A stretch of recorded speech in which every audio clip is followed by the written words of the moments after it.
Unit 1. Starting off, Exercise 2. Hi, my name's Julia Davies, and this is my room. I spend most of my evenings there and part of the weekend, though I'm out quite a lot then. It's not a particularly big room, but I've got all my favourite things there. There's my computer, which I use mainly for emailing, online chat, and looking around on the internet. And my mobile. I love texting people. I do my homework there too, as you can see from the pile of textbooks. They should really be on the bookshelf, but there just isn't any space there. I read a lot, actually. That's why there are so many books and magazines. Also, I play the guitar a bit. And though I'm not very good yet, my mum says I'm starting to get better. Then there's the DVD player. I don't often use that, but when I have someone round, we sometimes watch a film or two. Unit 1. Listening, Part 4. Exercise 3. When you're travelling abroad, Zoe, do you find that people do things at different times of the day? Well, I guess the first thing you notice is how early people have dinner here in the UK. Maybe at 6 o'clock, and often in the USA and Canada too. But in Spain or South America, for instance, they don't usually have their main meal until late in the evening, and they often go out after that. By then, in a town like this, everything's closing, isn't it? Well, I don't think that's always true.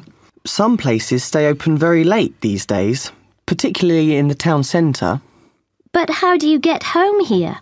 The buses and trains all stop running around 11:30. There are usually taxis around after that.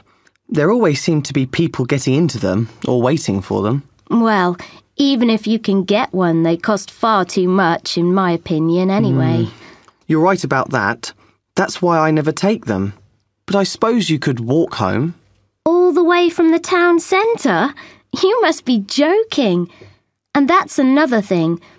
At night, in places like Italy or Greece or the Middle East, there are always lots of people around. Families, I mean.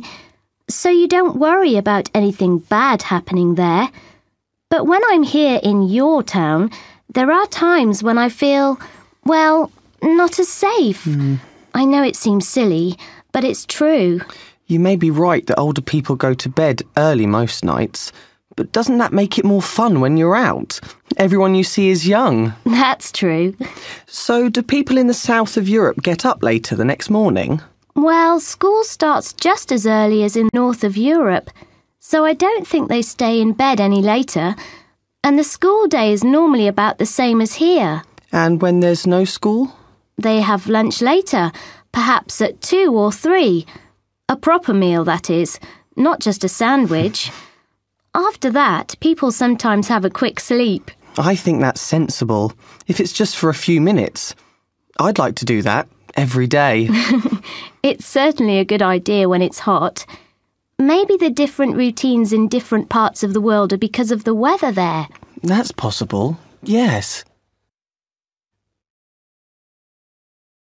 Unit 1. Speaking, Part 1. Exercise 6.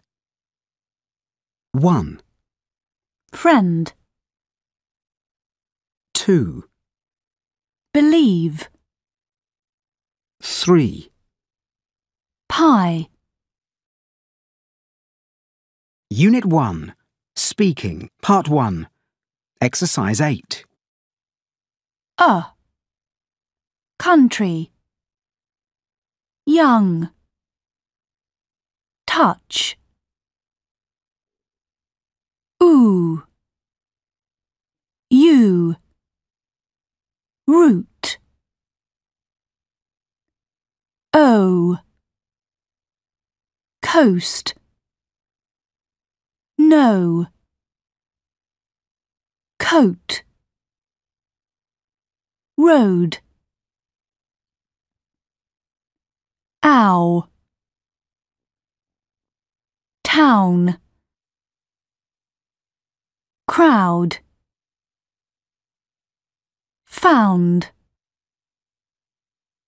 mountain, now.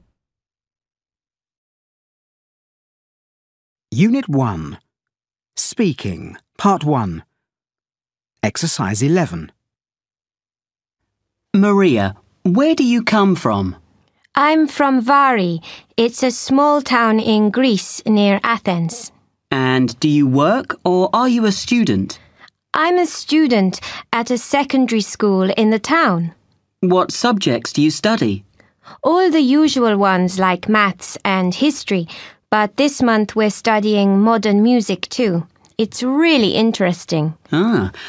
What do you enjoy doing in your free time? Well, I like listening to music at home in my room, and I sometimes go out with friends in the evenings or at weekends.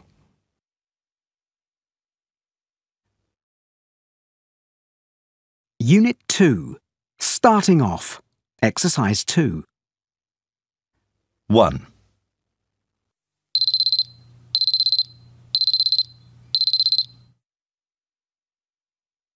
Two.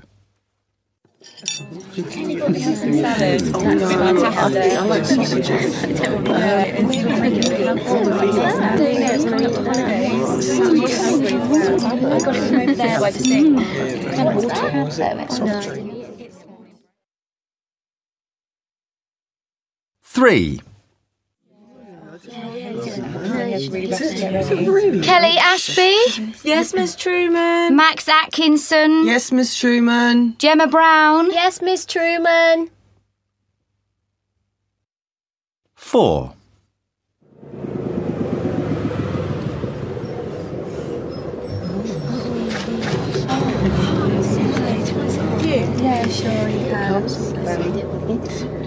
I'm so tired now. I just didn't sleep.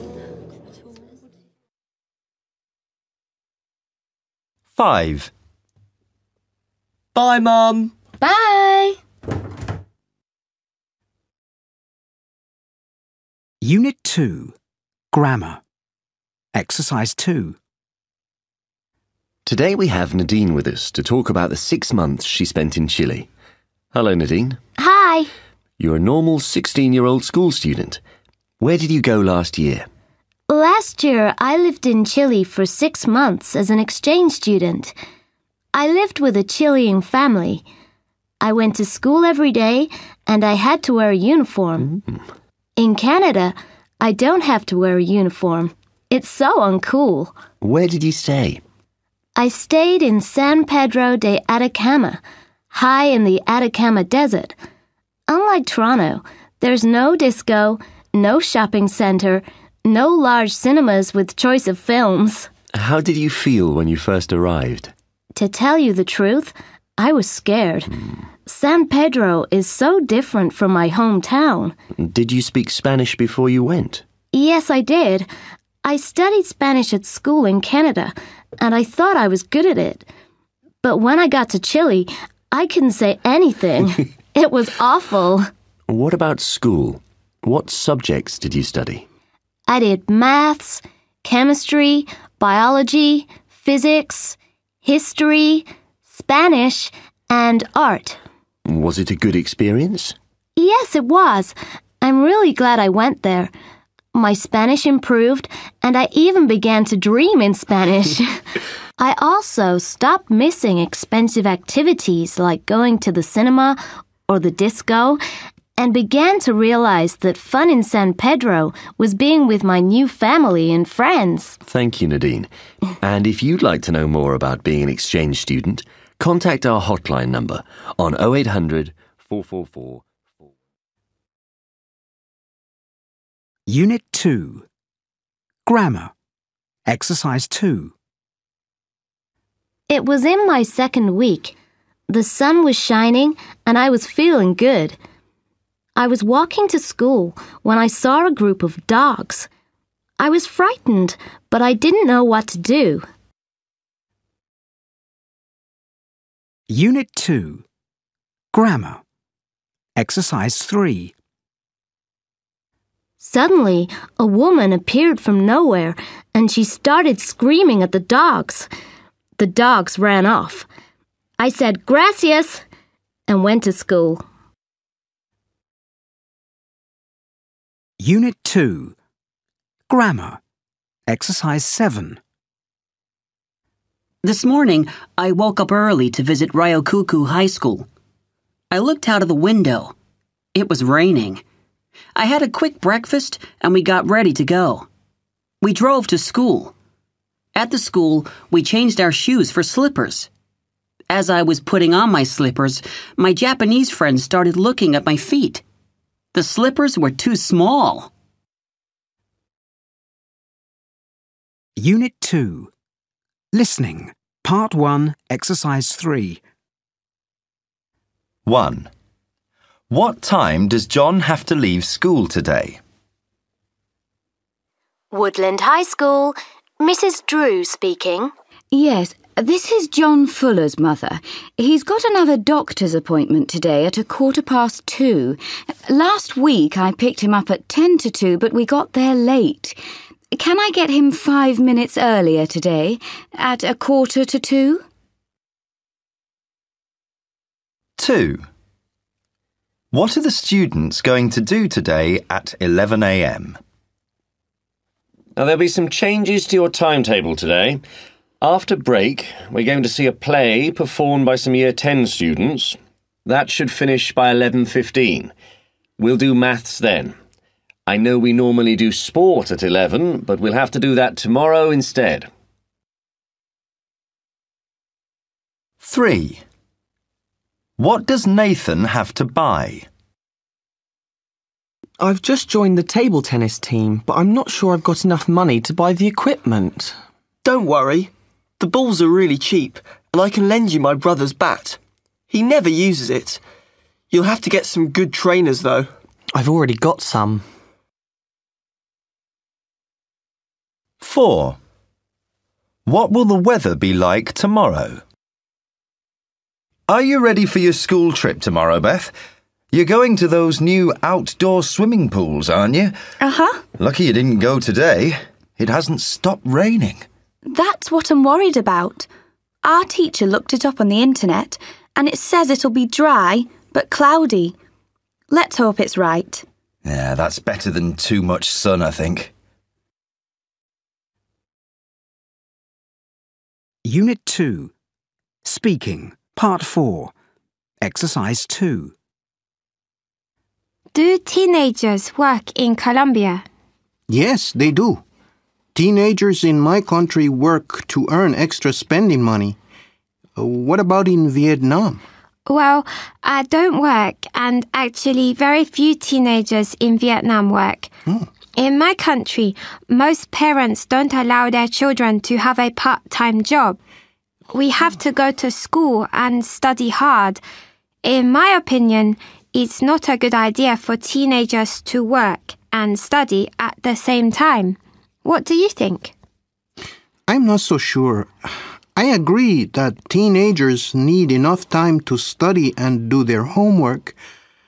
If they work too many hours, their marks will go down. However, working part-time can be a good experience. Don't you think so? Maybe. For some teenagers, working could be a way to learn about money and society. However, we have to think about the future. I think that studying is the most important thing. Do you agree? Yes and no. As I said before, I think having a part-time job can be a good experience. However, we need more rules. For example, teens shouldn't work more than 15 hours a week and only 2 or 3 days a week, like at the weekend. I think they can work more hours during the school holidays. Have you got a part-time job? Yeah. I sometimes work in my father's office. I have to deliver letters and documents around the building. I earn a little bit of extra money. Really? That sounds interesting. What do your teachers say? Teachers complain that students who work don't do their homework well, and they often do badly in tests. I think that students can work to earn some pocket money if they are good students. Good point. I haven't got a job. I'm going to concentrate on my studies and look for a job when I'm older. Unit 2. Speaking, Part 4.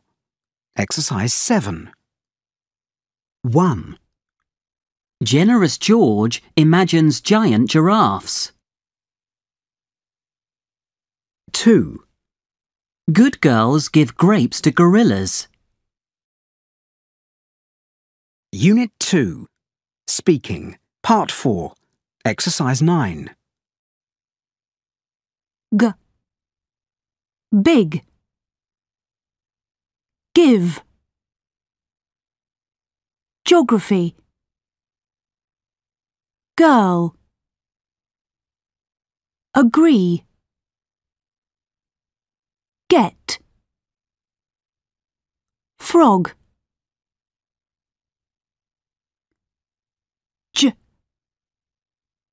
Teenager. Gym. Apologize. Large. Imagine. Geography.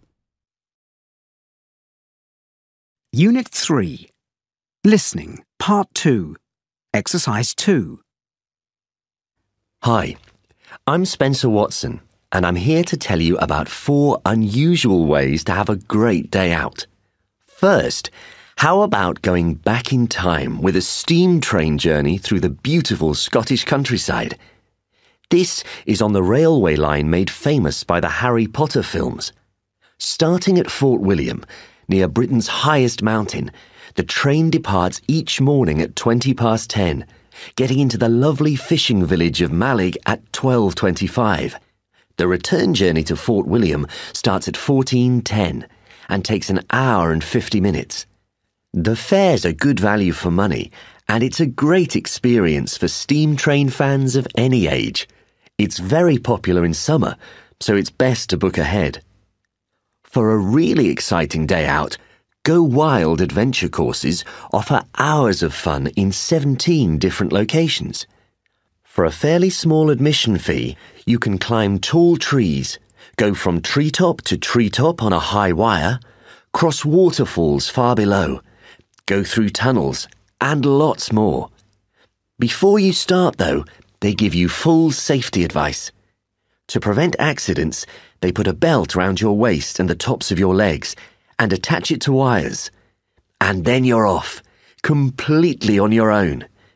To take part, you have to be fit, over 9 years old, and at least 1.40 meters tall. Opening hours are usually 9:30 to 3:30. If the adventure course isn't really your thing, but you like seeing really big wildlife, you can't do much better than dolphin and whale watching in Wales. Voyages of Discovery organises regular trips out to sea, passing small islands with their enormous seabird populations, and then on to even deeper waters. And there, very occasionally, you will see whales, while on almost all the trips dolphins will appear. You may also see huge sharks, although they are quite rare these days.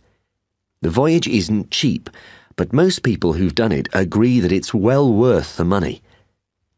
If instead you'd like to be up in the sky, try a balloon flight from any of the hundreds of sites across the country. It usually begins early in the morning when you meet the pilot, crew, and other passengers, and the huge balloon slowly fills with hot air. It rises gently, and then you go whichever way the wind is blowing. The actual flying time is about an hour, and although I think it could last a bit longer, it's certainly a wonderful experience. It's also possible to book a flight just for 2, for any time of the year. Unit 3. Vocabulary. Exercise 5. Hi, Ava. Are you and Megan going away on holiday soon? Yes, on Saturday. We want to set off very early in the morning. Are you going to the coast? No, we went off beach holidays last summer. There were too many people. We've decided to take up skiing instead. We're off to the Alps. Do you know how to ski? Not really. That's why I'm going to put my name down for lessons. I tried it once, but I found it really difficult. After 3 days, I gave up and went home. Well, the lessons go on until late in the evening every day, so I should improve quickly. Megan's a good skier, and I've got a lot to learn, but I'm sure I can catch up with her. I'm really looking forward to trying anyway. Yes, I'm sure you'll have a great time. Unit 3. Speaking, Part 2. Exercise 1. There's never anything to do in this town, is there? Let's choose a hobby, an outdoor one, for the weekends and holidays. OK then. How about going fishing? We could go to the river in the valley over there, or even down to the lakes. Well, I think I'd prefer to do something a bit more exciting. And anyway, I'd feel sorry for the poor fish. Perhaps we could try a water sport. Something like canoeing or water skiing, maybe. Yes, but we can't afford to hire a boat. I think we should do something cheaper, or better still, free. All right. Why don't we go rock climbing? That's free, and it can be exciting too. I think it'd be better to do something less dangerous. OK, let me see. I know. What about mountain biking? It's outdoor, quite safe, fairly cheap. Yes, we could hire a couple of bikes and see if we like it. So, shall we do that then? I think it would be great. We could ride through the hills and into the forest. So, yes, let's go for that one. Unit 3. Speaking, Part 2. Exercise 4. OK then. How about going fishing? Perhaps we could try a water sport. All right. Why don't we go rock climbing? Yes. Let's go for that one. Unit 3. Speaking, Part 2. Exercise 5. Well, I think I'd prefer to do something a bit more exciting. I think we should do something cheaper. I think it'd be better to do something less dangerous. Unit 3. Speaking, Part 2. Exercise 6. 1. Would you like to go to the beach? 2. No, I want to do different things. 3. I don't want to go to any museums. 4. What about going on a gondola? 5. Do you want to stay for long? 6. We have to book a hotel in advance. Unit 3. Speaking, Part 2. Exercise 8. 1. Fish. 2. Child. 3. Life. 4. Give. Unit 3. Speaking, Part 2. Exercise 10. River. Since. Quick. Live. Windy. ill. I. Climb. Kind. Dive. China. Tidy. Decide. Unit 4. Starting off, Exercise 2. Where did you go on holiday, Abby? Well, last year we went to Zanzibar. It's an island, but it belongs to Tanzania in East Africa. You always do exciting things, don't you? Which activities did you do in Zanzibar? We stayed in Stone Town for a few days and went sightseeing. Oh. What did you see there? There were palaces and markets, and we visited the museums. Do you like visiting museums? It's okay, but I prefer going shopping. Did you buy anything? Oh, yes. You know I love buying souvenirs. I bought some clothes and jewellery. Which activity did you enjoy doing most? In the second week, we stayed on the north coast and I went snorkelling for the first time. It was fantastic. Are there any activities you'd still like to try? Well, I've never been snowboarding. I'd love to try that.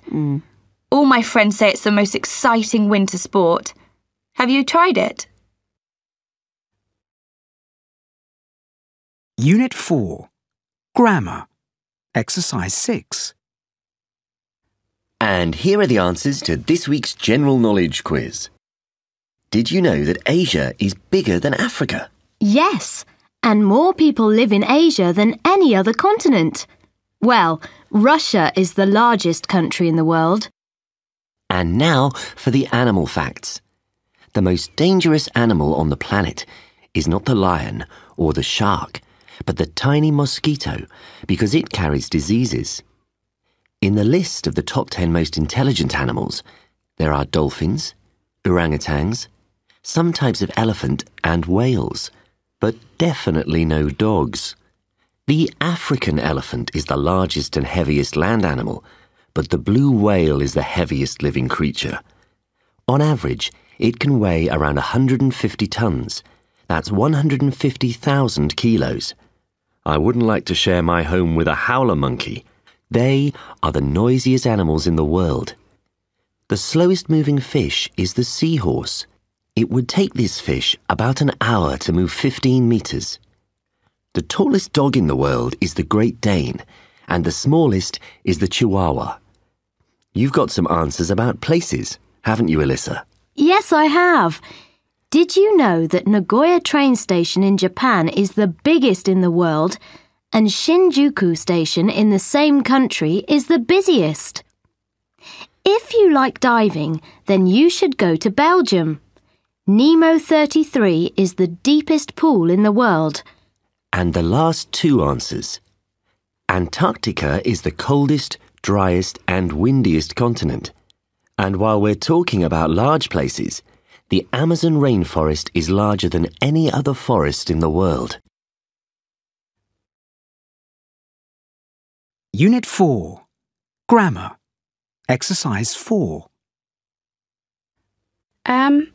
I come from Sweden. I live in a town about an hour away from the capital, Stockholm.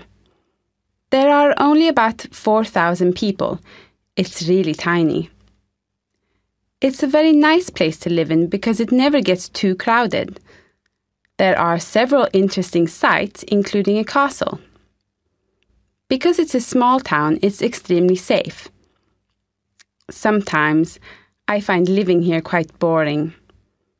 I'd like to live somewhere with a more lively nightlife. There are no youth clubs or nightclubs, and we often have to spend the evening outdoors, even when it's absolutely freezing. Unit 4. Listening. Part 3. Exercise 3. Oymyakon in East Russia is extremely cold, and people live there. The lowest temperature of -71.2 degrees was recorded in 1926, beating all records. Dave Gunhill reports. Extremely low temperatures are frequent in Oymyakon, with temperatures going below -45 degrees Celsius regularly. Winters are long and cold and often last at least 9 months. The summers are much warmer than the winters. Temperatures can rise to 35 degrees Celsius, but then there is the problem of mosquitoes. About 2,300 people live in Oymyakon. Life is very much the same as 100 years ago, apart from television.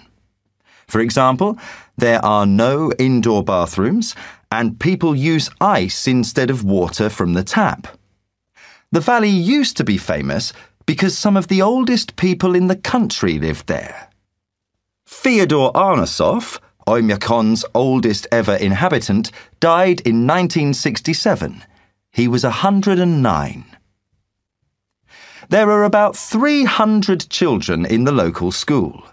Up until recently, there didn't used to be any heating in the school. The children did their classes in their coats. These young people dream of having mobile phones, an internet cafe, and a disco with a CD player that works. A local businessman, Alexander Krylov, wants to bring tourists to the area. He has also built the town's first hotel to attract these tourists. Each of the 10 rooms has hot and cold water. The most famous visitor until now is the Hollywood actor Ewan McGregor, who visited this place, in summer of course, on the back of a motorbike. Unit 4. Speaking, Part 3. Exercise 3. In this photo, I can see a lot of boats on water. It looks like a traffic jam. The water looks really dirty. I think it's a market in the morning. It could be somewhere in Asia. There seems to be a lot of fruit and vegetables on the boats. There are some green vegetables, but I don't know what they are. On each boat, I can see a person. No, I can see men and women. Some people are wearing hats. I think they're selling things, but there aren't any people buying. On one of the boats, there appears to be somebody wearing a colorful shirt. Next to this boat, there's another man, but I can't see him very well. I think it's the morning. The weather is hot and sunny. I don't think it will rain.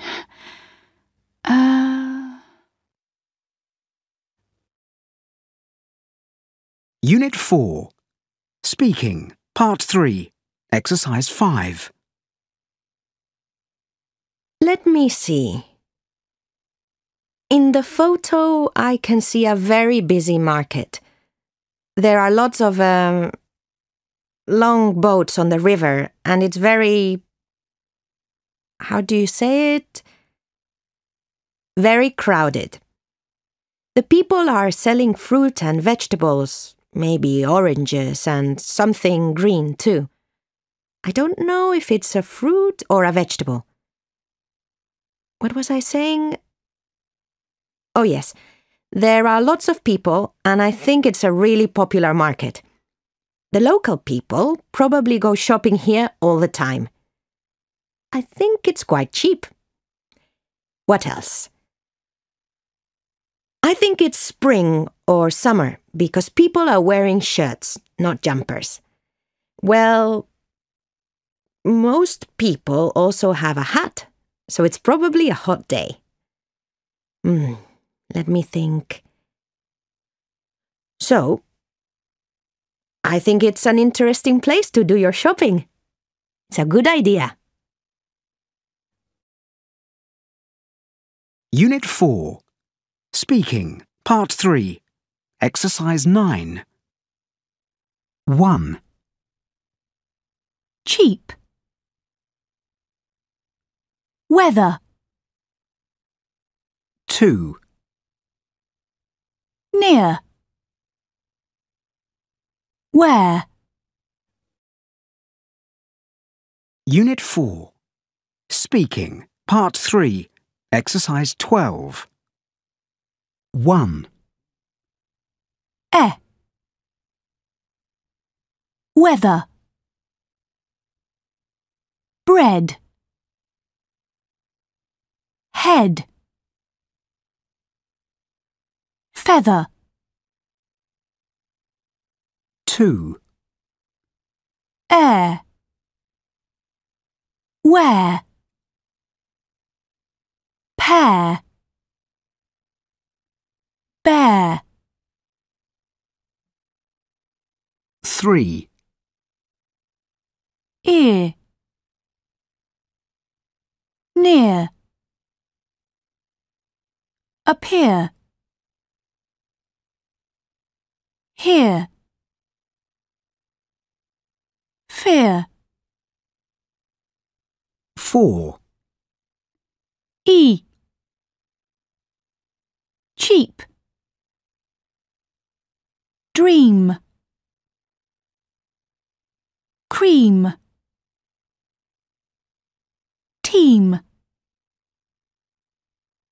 Beach.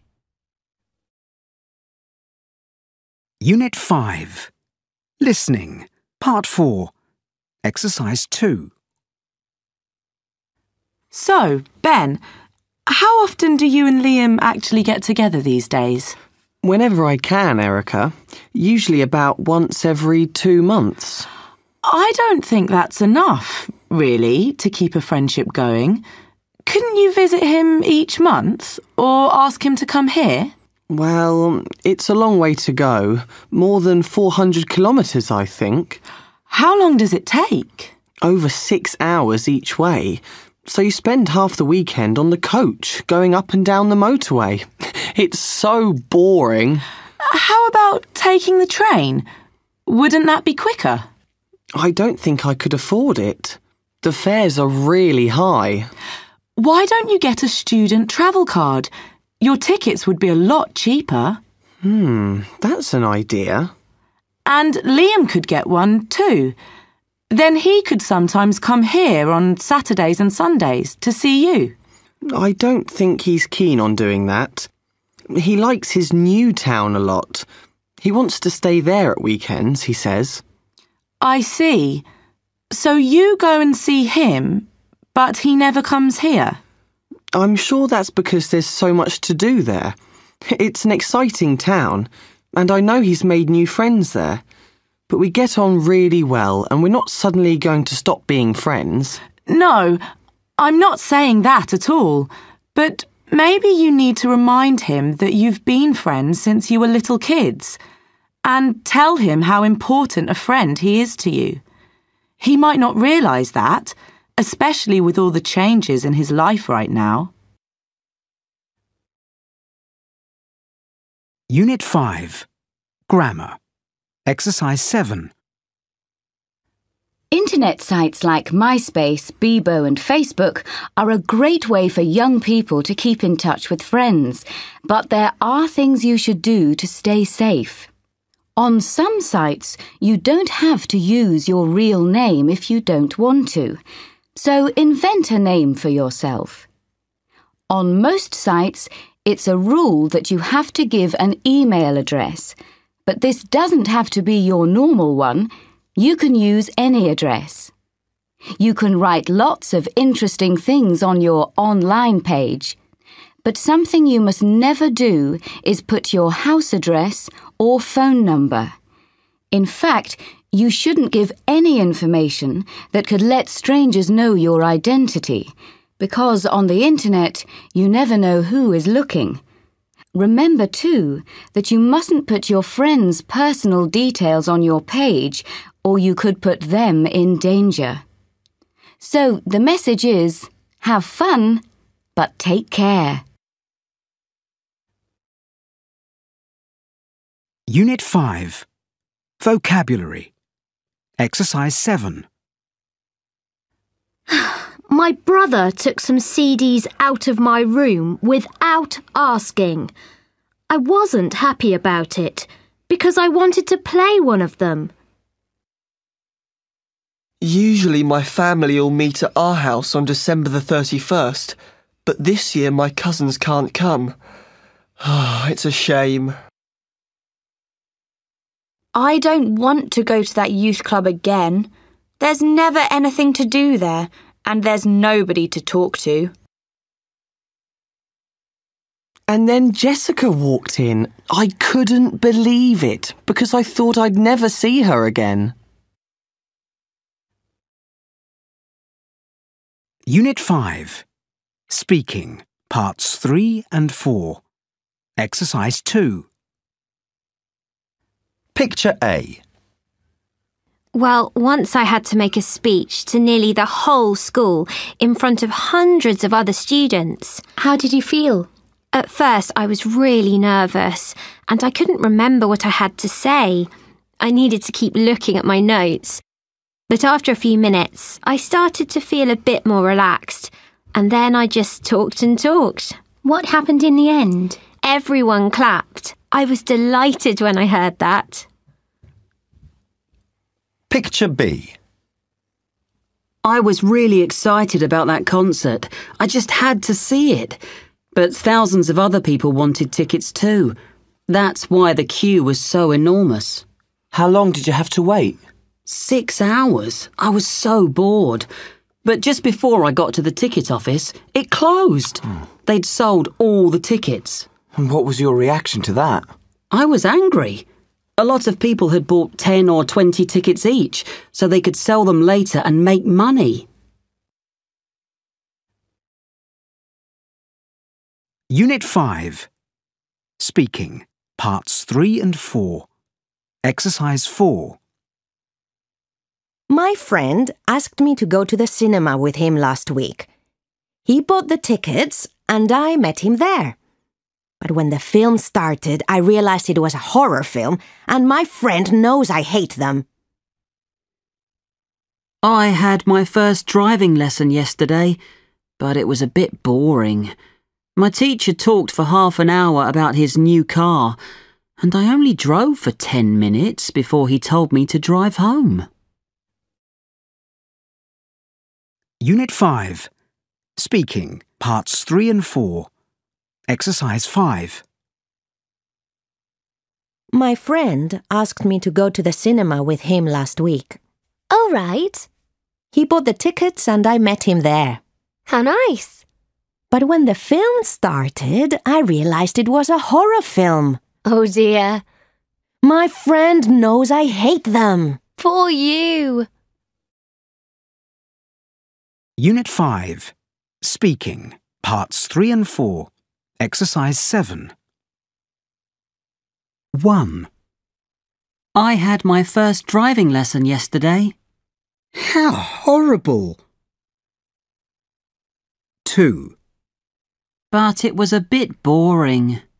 Oh dear. 3. My teacher talked for half an hour about his new car. Brilliant! 4. And I only drove for 10 minutes before he told me to drive home. How nice! Unit 5. Speaking, Parts 3 and 4. Exercise 8. 1. I had my first driving lesson yesterday. Brilliant! 2. But it was a bit boring. Oh dear. 3. My teacher talked for half an hour about his new car. Oh no! 4. And I only drove for 10 minutes before he told me to drive home. Poor you. Unit 5. Speaking, Parts 3 and 4. Exercise 10. Worked. Closed. Excited. Needed. Unit 5. Speaking, Parts 3 and 4. Exercise 12. Id. Started. Wanted. Depended. Delighted. Excited. Painted. D or t. Clapped. Talked. Bored. Happened. Robbed. Relaxed. Unit 6. Starting off. Exercise 2. Ben, you're watching TV again. What's on? It's a programme about farmers in Kenya who are trying to save elephants. Did you know that the elephant population has fallen by 80% there? Yes, but how much TV do you watch a day? I'm not really sure. It depends on whether I have a lot of homework or not. I always watch Alphabet Road. Oh? I haven't heard of Alphabet Road. What's it about? Oh, it's the story of some neighbours on a crazy street. It's on Thursdays, and it always makes me laugh. What's your favourite programme? I don't watch much TV, but I love the Luke Robinson show. He interviews all kinds of people, including famous people. Did you see his interview with Tom Cruise? You're joking. I can't stand those kinds of programmes. I prefer playing computer games to watching that. Really? Look, it's 9 p.m. Why don't we switch over and watch the headlines? I like to know what's happening in the world. Good idea. Here's the remote control. Unit 6. Vocabulary. Exercise 3. Yes, it was brilliant. My uncle managed to get me a ticket for the early performance. When Monkey came on stage, the audience went wild. The only thing I didn't like was the venue. It was too crowded. Unit 6. Grammar. Exercise 1. Would you like to see a show tonight? Yeah, why not? We haven't been out together for 3 months. What's on? Well, there's that musical, Kids Rock. Have you seen it yet? Afraid so. I saw it last week. I haven't seen the circus show, Lyalla, yet. I've already seen Lyalla. My cousin took me on Saturday. How about Best Friends? Fantastic idea. I've just finished reading the play. Oh, no. It's not a play, is it? I don't fancy that. Let's stay in and watch a film on TV then. We can't do that. My dad's just taken the TV to be repaired. We couldn't go to your house and watch the film, could we? Of course. Why don't we get a pizza on the way to my house and we can watch the film and have pizza? What a great idea. Unit 6. Listening. Part 1. Exercise 4. 1. Which is Mark's sweater? Excuse me, I've lost my sweater. I left it by the pool. It's a plain one. There's no pattern or anything on it. Has anyone handed it in? Let me see. We've only got 3 sweaters here, I think. Is it this one? It's got a V-neck. Sorry, no. Mine's got a round neck. Oh, there it is. It's that one there.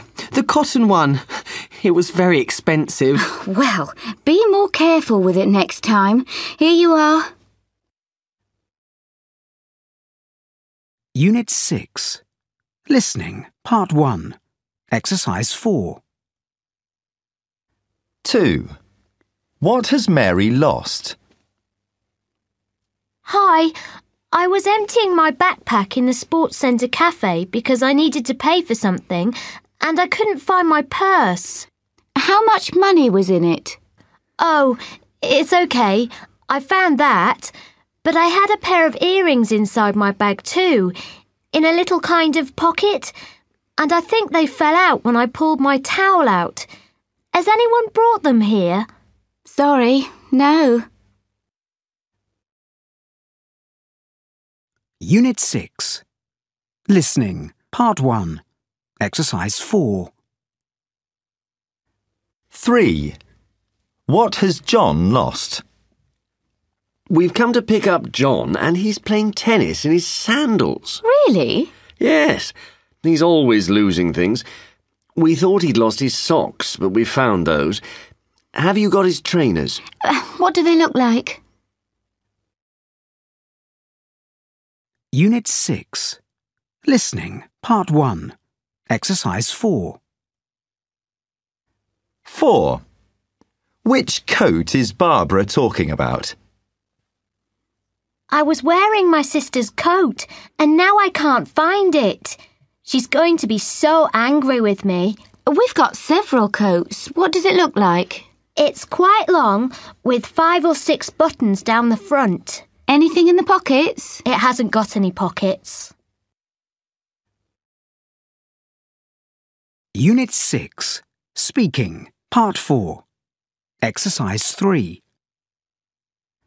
Your photographs showed people going out. Now I'd like you to talk together about what you like to do at home and what you like to do when you go out. So, Ivan, what do you like to do at home? Do you like watching TV? Yes, I love watching TV. We normally switch on the TV after dinner and watch a film, a football match, or a documentary. What about you? Do you like watching films? Yes, but I prefer watching sports to documentaries. I find documentaries a little bit boring. Did you see the basketball match last night? No, I didn't. When I'm at home, I also enjoy playing cards or other games with my 2 brothers. On Sunday afternoons, we often stay in and play together. Do you ever play cards at home? No, not really. When I go out with my friends, we usually meet in the local shopping center. It's not much fun. I love going to the cinema, but it's very expensive. How often do you go to the cinema? I agree with you. The cinema is very expensive, but I go with my parents once a month and they pay. Have you seen the new Batman film yet? No, not yet. I like going to see shows with my family. I don't really like serious plays, but I love musicals like Cats, We Will Rock You, and The Lion King. Do you like musicals? I like some musicals, but I think I prefer the cinema. My sister really loves the ballet. I've been once, but I thought it was too long and slow. I think it was Swan Lake. Do you like classical music? Oh, no. My brother plays the violin, and we went to a classical music concert with him last year. It was awful. I wanted to wait outside, but my mom said I had to sit there. Oh, it was 2 hours, and there was no interval. 2 hours long. Poor you.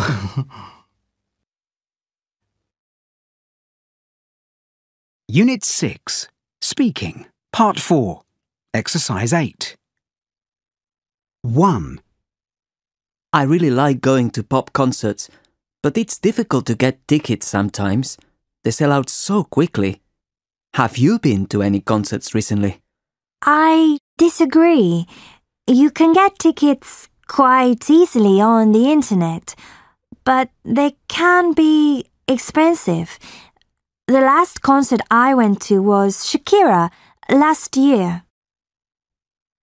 2. My friends and I like to play video games, usually in someone's home. Do you sometimes go to a friend's house in the evenings? I go out with my friends every weekend.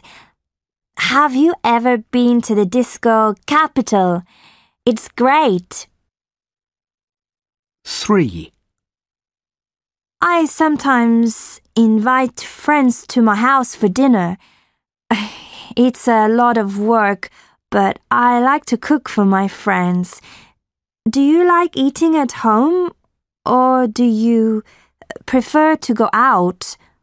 You're right.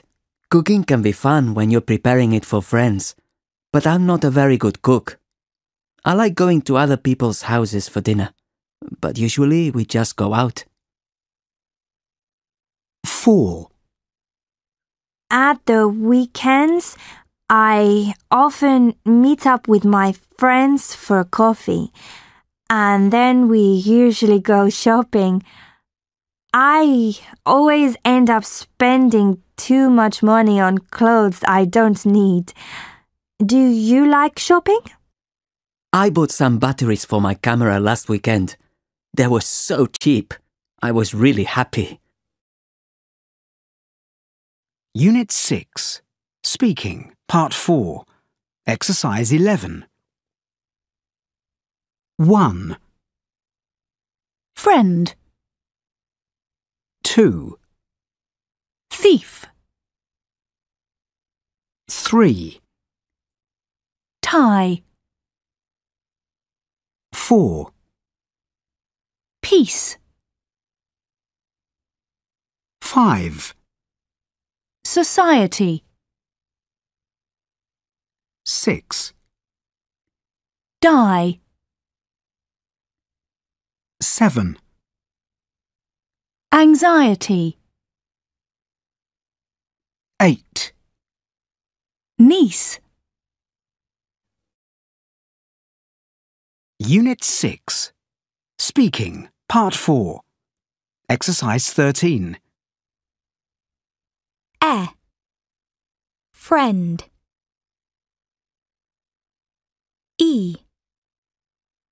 Thief. Peace. Niece. Tie.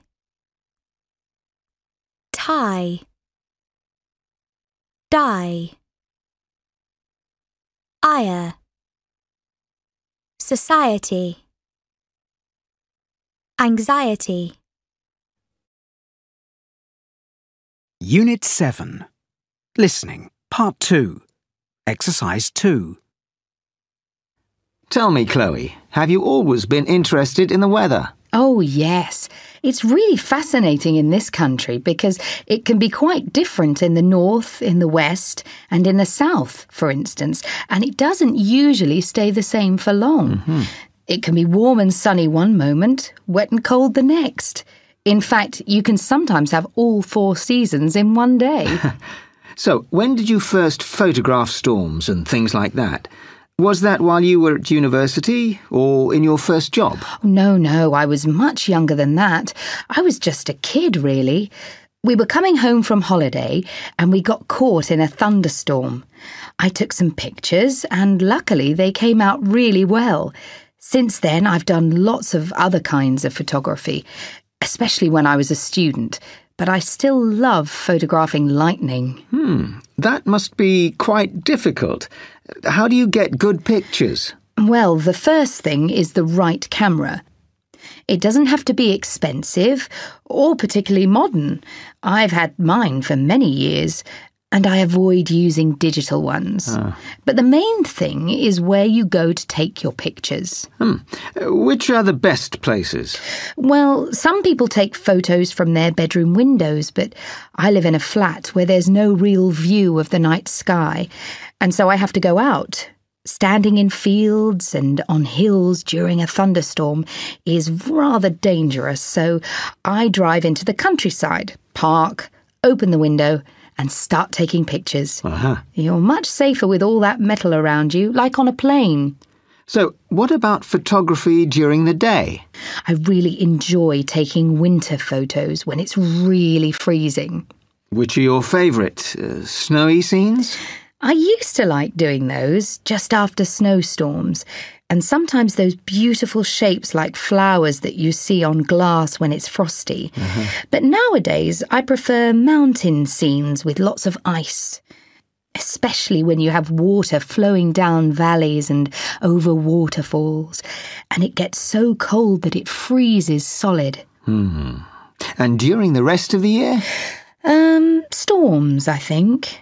You can get some great pictures when the wind is really blowing, particularly on the coast.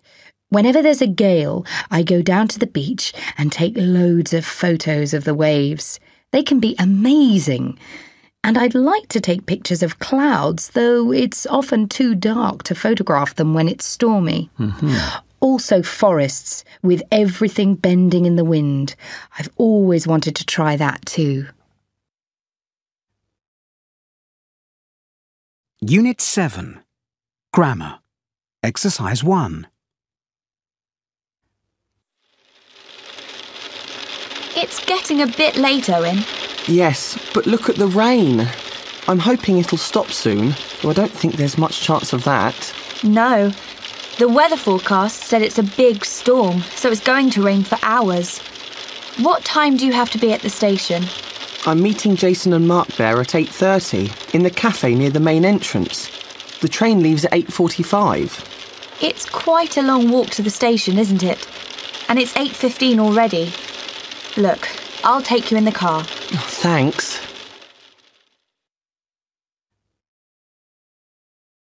Unit 7. Vocabulary.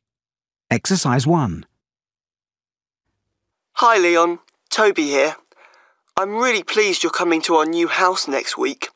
The quickest way here is by train to the city centre, which takes an hour and is usually on time. Then you can get on the number 64 bus to Edge Hill, getting off by the stadium. From there, it's about 15 minutes on foot. Or, if you don't feel like walking, you could jump in a taxi and ask the driver to take you to the new flats in Valley Road. When you get out of the taxi, you'll see the main entrance in front of you. See you soon.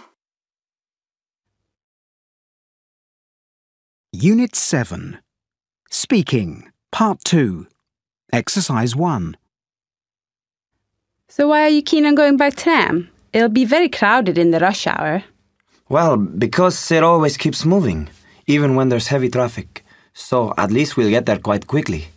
I think I'd rather go on the metro, really. I don't fancy that. Why not? Well, for one thing, it's summer, so it's going to be really hot down there. And for another, it gets too crowded. So what about going on the bus then? I know it's slow, but it's cheap. Actually, what I'd most like to do is sail down the river. That's a good idea. We can ride to the harbour on our bikes, put them on the boat, and be in the other end of town in half an hour. Right, that's sorted then. Unit 7. Speaking. Part 2. Exercise 4. 1. Why are you keen? 2. Well, for one thing, 3. it's going to be really hot. 4. sail down the river. 5. We can ride to the harbour. 6. Half an hour. Unit 7. Speaking, Part 2. Exercise 8. I'd prefer to sail down the river. Unit 7. Speaking, Part 2. Exercise 9. 1. It gets so hot on the metro in summer. 2. It's usually cheaper to go by bus. 3. My brother wants to be a helicopter pilot. 4. Maybe we should go by scooter. 5. What would you prefer? 6. A kind taxi driver took me to the station yesterday. Unit 7. Speaking, Part 2. Exercise 10. My older brother is a taxi driver, and my sister would prefer to be a dancer. My other brother is a better singer than my sister. Unit 7. Writing, Part 1. Exercise 1. Do you think people in 2020 will still go everywhere by car? No, I don't. For one thing, the traffic will be too awful for us to go anywhere. Actually, we're quite close to that situation already. Yes, I agree. And cars cause so much pollution, especially in cities. I think a lot of countries are going to reduce the number of vehicles. So, do you think most of us will end up going everywhere on foot? Yes, I think we probably will. And I wouldn't mind that at all. In fact, I'd rather do that. Unit 8. Grammar. Exercise 2. Hi, Christian. How are you? Okay. Your dad's got in contact with me because he says you're not very sure about your future. Let's have a little chat about it. What are your favourite subjects? No, that's not the problem. I'm very sure about my future. I'd really like to go to drama school. You see, everyone says I'm quite good at acting. How old are you, Christian? That's the problem. I'm only 15. I'll need my parents' permission if I want to go to drama school. They say I have to stay at school until I'm 18. But if I stay at school until I'm 18, it'll be too late. Too late for what? If you want to be an actor, you have to start your training at an early age. Maybe we should look at other ways of getting training. Have you thought about going to acting classes after school? Yes, but I'd have to give up football if I went to classes after school. That's why I think drama school would be a good solution. If I studied at drama school, I'd have enough time for everything. Have your parents seen you performing on stage? No, not for a long time. I wasn't in this year's English play because none of my friends were in it. I see. Let's think about ways you can get some more acting experience. Have you thought about being a film extra? What's that? Unit 8. Listening, Part 3. Exercise 3. What's an extra? An extra's an ordinary person, just like you or me, who's interested in TV or movies and would like to be on TV or in a movie.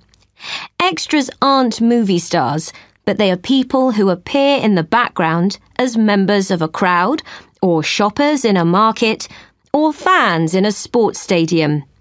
Imagine the satisfaction of pointing to the screen and saying, "That's me." Many people believe that films are only made in major cities, like Los Angeles or New York. But that's where most people are wrong. Yes, movies are filmed in Los Angeles and New York City, but movie companies very often travel round the world to find suitable locations. Check our website regularly to see if something's being filmed near you soon. Finding movie extra jobs is easy because it doesn't matter what you look like or how old you are, although your parents will need to give their written permission if you aren't yet 18 years old. Directors are looking for all kinds of people. At the moment, our directors are looking for young people who look about 16 years old, who are no more than 1.7 metres tall, and of course, who have interesting faces. Working as a movie extra isn't always exciting. Be ready to get up at 6 a.m. or earlier and work very long days, anything up to 16 hours, but very rarely 7 days a week. Filming may begin on Monday, often with a break on Sunday. This will depend on the director. Remember to wear comfortable clothes and shoes, as you may have to stand for long hours. All movies need movie extras. All you have to do is let these directors know you are willing and available to work. Give our agency a ring and ask for Vanessa Kavanagh. That's Kavanagh,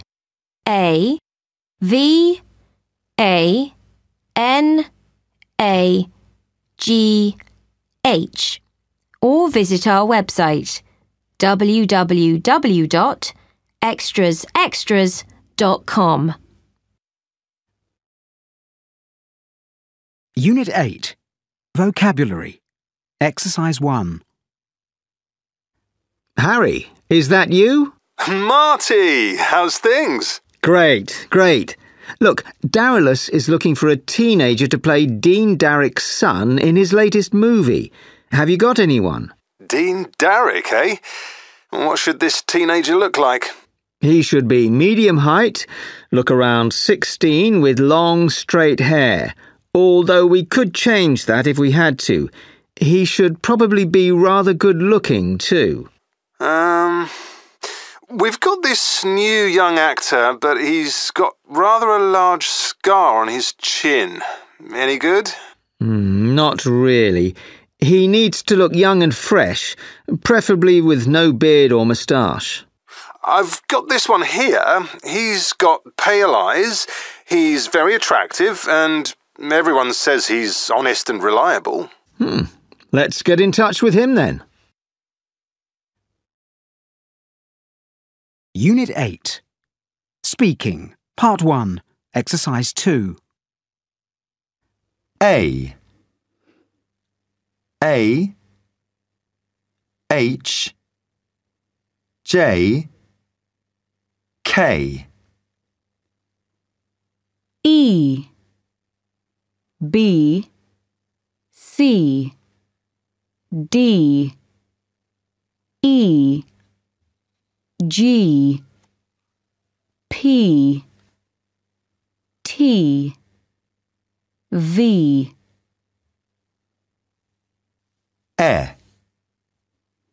F L M N S X Z I Y O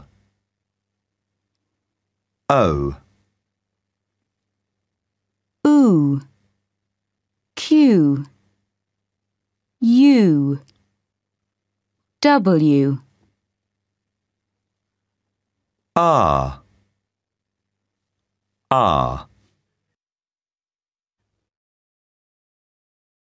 Unit 8. Speaking. Part 1. Exercise 3.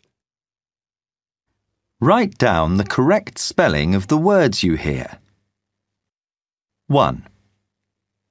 Because I'm going to bed because I'm tired.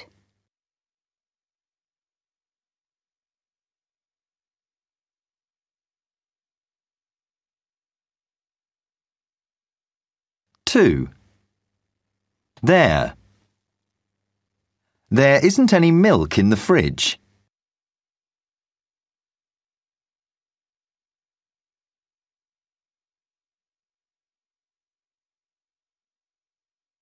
3.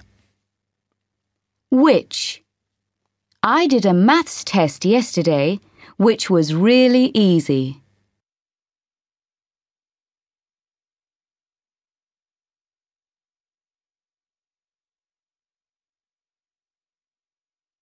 4. 2. I've lived here for 2 years.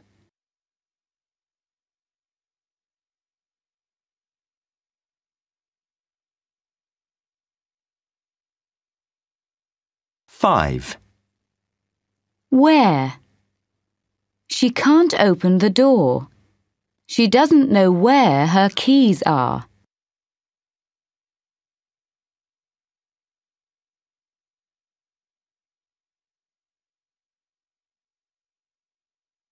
6. 2. Could you give this to your grandma, please?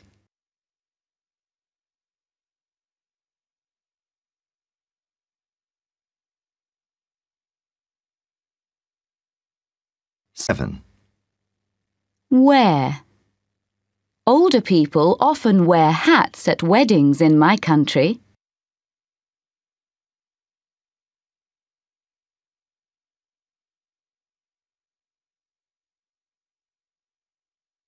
8. There. Rob and Simon didn't do their homework.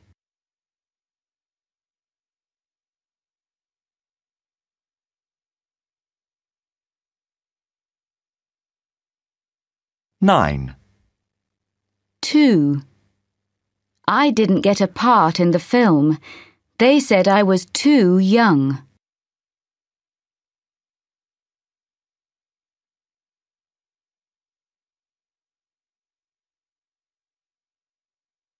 10. Different.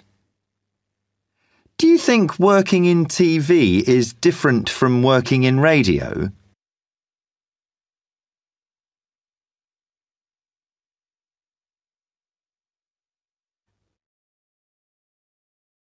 Unit 8. Speaking. Part 1. Exercise 4. 1. Because.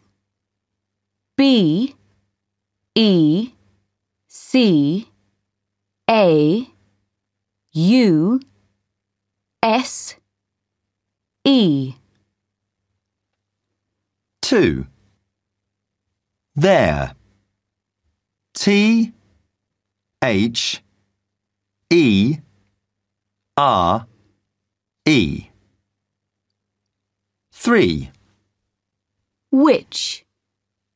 W, H, I, C, H. 4. 2. T, W, O. 5. Where? W, H, E, R, E. 6. 2. T, O. 7. Where? W, E, A, R. 8. There. T, H, E, I, R. 9. 2. T, O, O. 10. Different. D, I, F, F, E, R, E, N, T. Unit 8. Speaking, Part 1. Exercise 6. 1. What's your name? My name's Angela. Thank you. What's your surname? It's Tedesco. Ah. How do you spell it? T-E-D-E-S-C-O.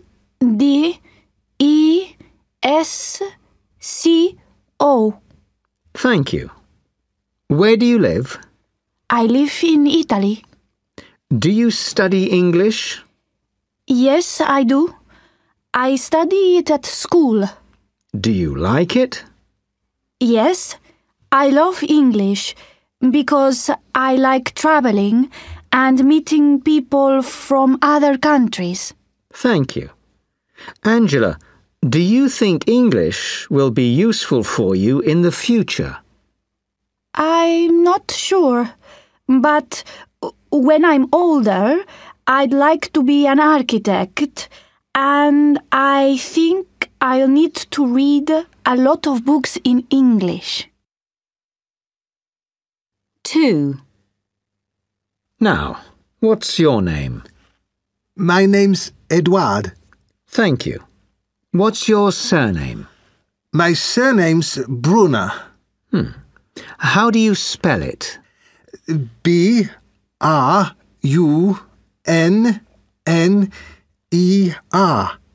Thank you. Where do you come from? I come from Switzerland. Do you study English? Yes. I go to an English school twice a week. Do you like it? Yes. I like English, but I prefer French because it's easy for me. Thank you. Edward, what did you do yesterday evening? Sorry, can you say that again? Yes. Did you do anything yesterday evening? Oh, yes. I went to the cinema with my brother and cousins, and we saw a film. It was very nice. 3. What's your name? Yuji. Thank you. What's your surname? Murakami. How do you spell it? M-U-R-A-K-A-M-I.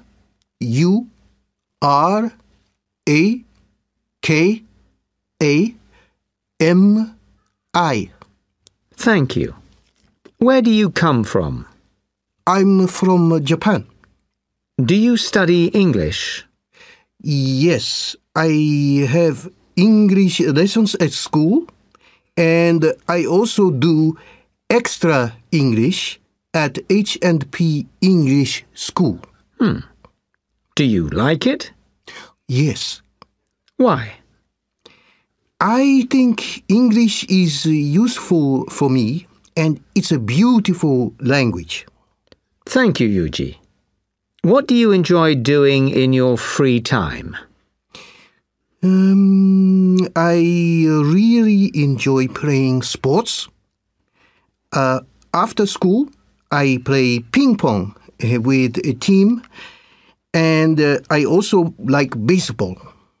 I also like reading books and watching TV.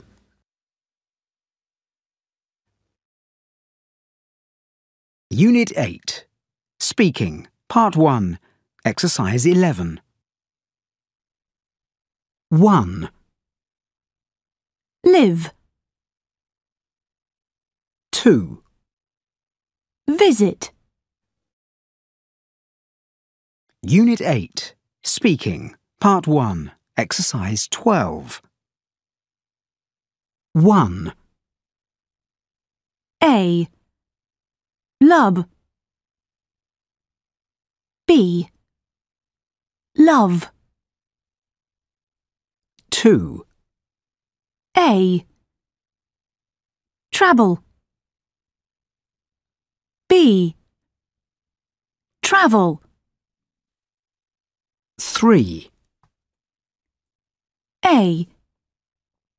Visit. B. Visit. 4. A. Gib. B. Give. 5. A. Vitamin. B. Vitamin. 6. A. Expensive. B. Expensive. 7. A. Evening. B. Evening. 8. A. Voice. B. Voice. 9. A. Invite. B. Invite. 10. A. Live. B. Live. Unit 8. Speaking, Part 1. Exercise 13. Love. Travel. Visit. Give. Vitamin. Expensive. Evening. Voice. Invite. Live. Unit 8. Grammar. Exercise 1. My name's Ken.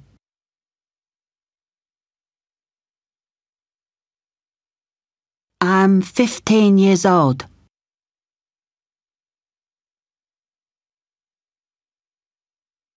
I've got 2 brothers.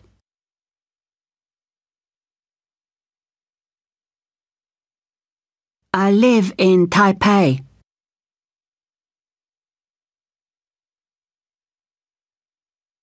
I don't like football.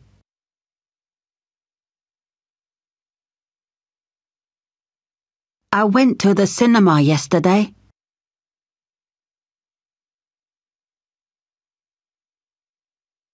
I haven't been to Paris.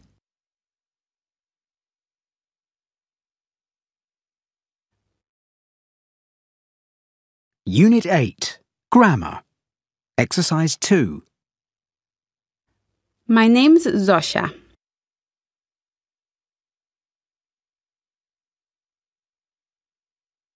I'm from Kraków. It's a very beautiful city in Poland.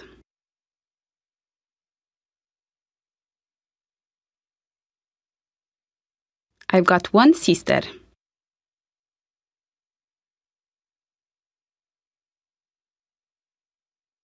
I get on very well with my sister.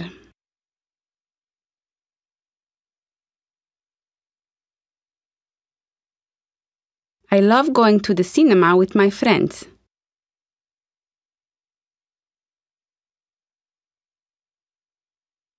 I went to the cinema yesterday with my best friend.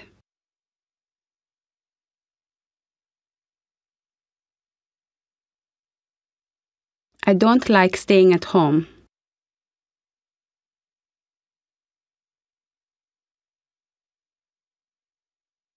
I haven't traveled very much.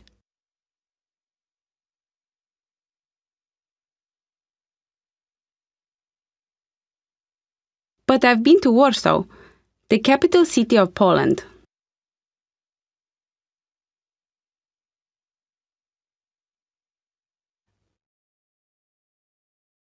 Unit 9. Listening, Part 4. Exercise 1.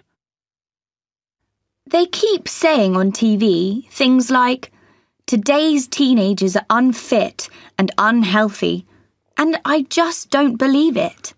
I agree with you.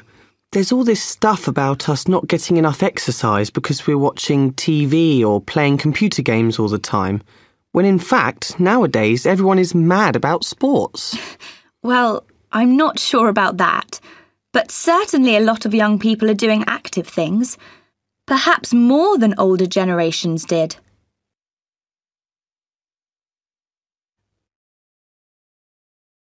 Unit 9. Listening, Part 4. Exercise 3. It's true, isn't it, Kelly, that people eat more these days, so they're getting bigger and heavier? Yes, I think so, Jason.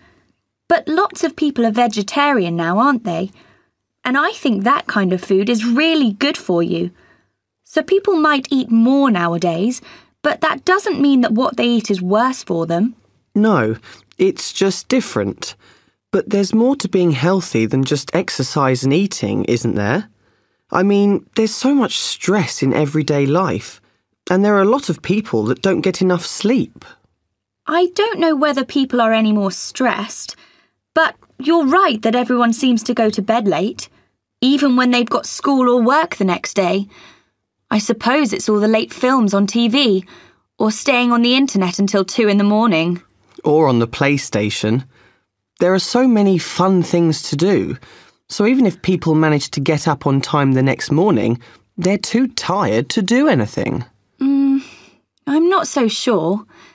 These days, when they go to school, a lot more students are going by bike, especially now that in some cities you can hire one cheaply and then just leave it anywhere you like. And that's quite healthy, isn't it? It might be. But the air's really bad nowadays, especially in the cities. There's all that pollution from cars and lorries. Actually, I think the situation has improved a bit since they started making everyone pay to drive into the city centre. There's not so much traffic now. You may be right, but it still makes me cough in the morning. Which reminds me, don't you think people get sick more often nowadays? I'm always fine, and I'm sure you are too. But we know a lot of people whose health is terrible, don't we? I don't know about that. I think it's mostly coughs and colds and sore throats, perhaps a headache or a stomachache, which lasts a day or two. Usually nothing more serious than that. And teenagers have always had those kinds of illnesses. In most cases, I don't think their basic health is any different. Well, that's not the way I see it, but I hope you're right. Me too.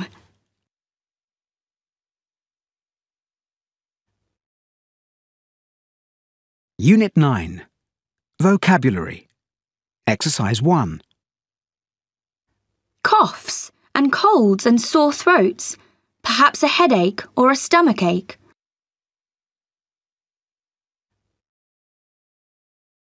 Unit 9. Grammar. Exercise 2. Most people that do regular sport are healthier and often feel happier than those who do little or no exercise. Care must be taken, though, to avoid the injuries which sport can sometimes cause. People whose favourite sports are running or jumping, for instance, may injure their ankles or knees. Training that involves doing the same exercise again and again can do serious damage, particularly to athletes in their early teens, when their bodies are still developing. It is important not to do too much too soon. Everyone should warm up before they begin, if possible in the place where they are going to exercise. It is essential, too, to follow any safety advice that they receive.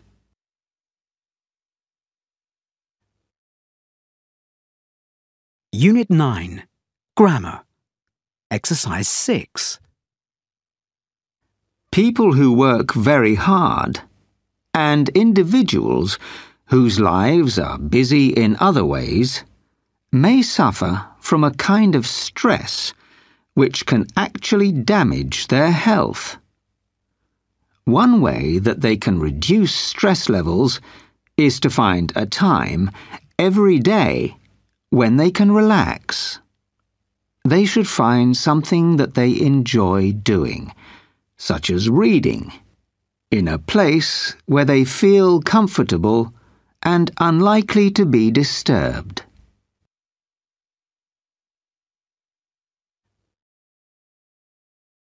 Unit 9. Speaking, Part 2. Exercise 1. 1. You may be right, but isn't there another possibility? 2. I'm not really sure about that. 3. Yes, I totally agree with you. 4. I don't think so, because that might not work very well.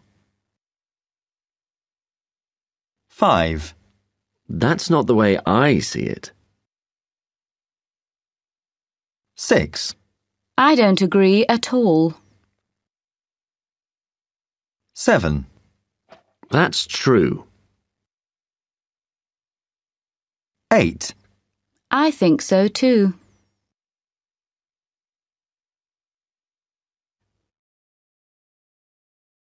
Unit 9. Speaking, Part 2. Exercise 6.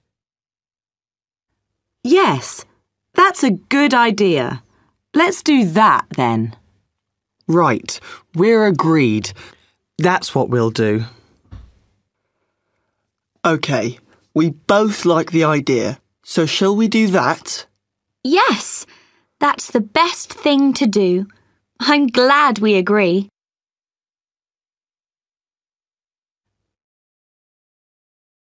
Unit 9. Speaking, Part 2. Exercise 8. We've got all of July free, so we can play sports every day. What I most like to do is play football, because I like it. No, I don't think so. Okay then, perhaps we should try basketball. I'm not really sure about that. All right, why don't we go swimming?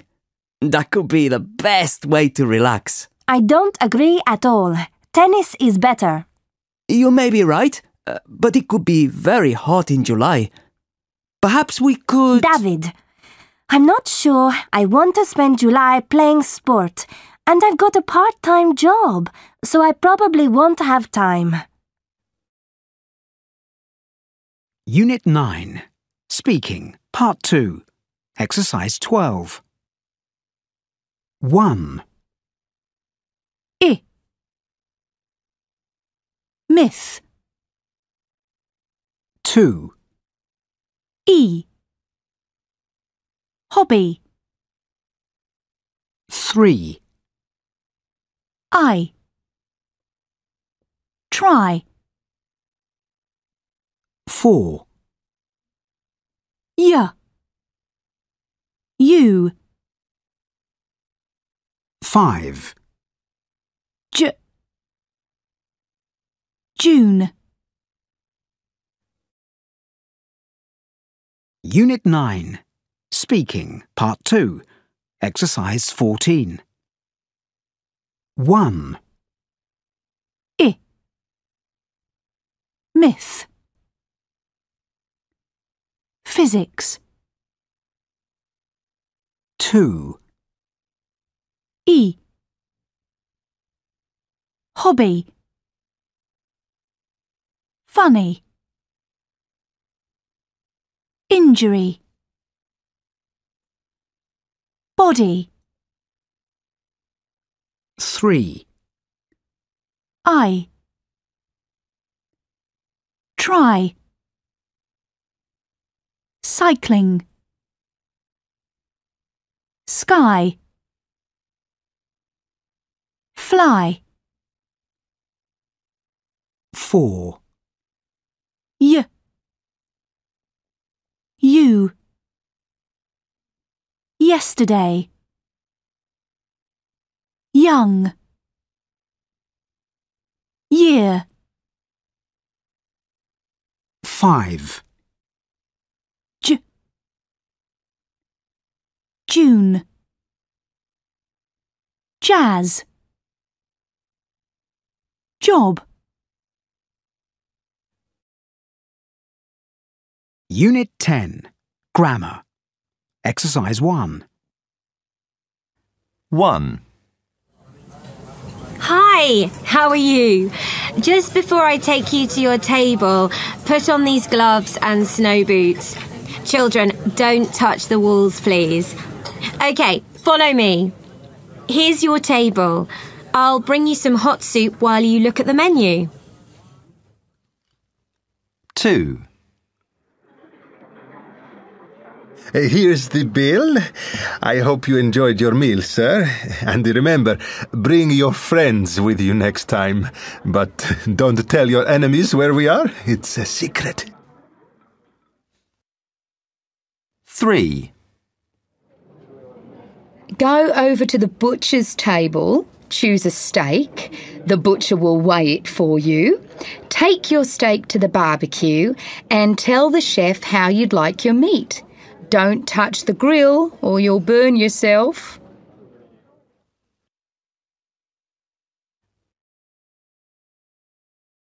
Unit 10. Listening. Part 1. Exercise 4. What did Jamie buy? I'm back, Mum. I got most of the shopping. I got a tube of toothpaste and a loaf of bread, but I don't think they had any tins of pineapple left. I couldn't see them anyway.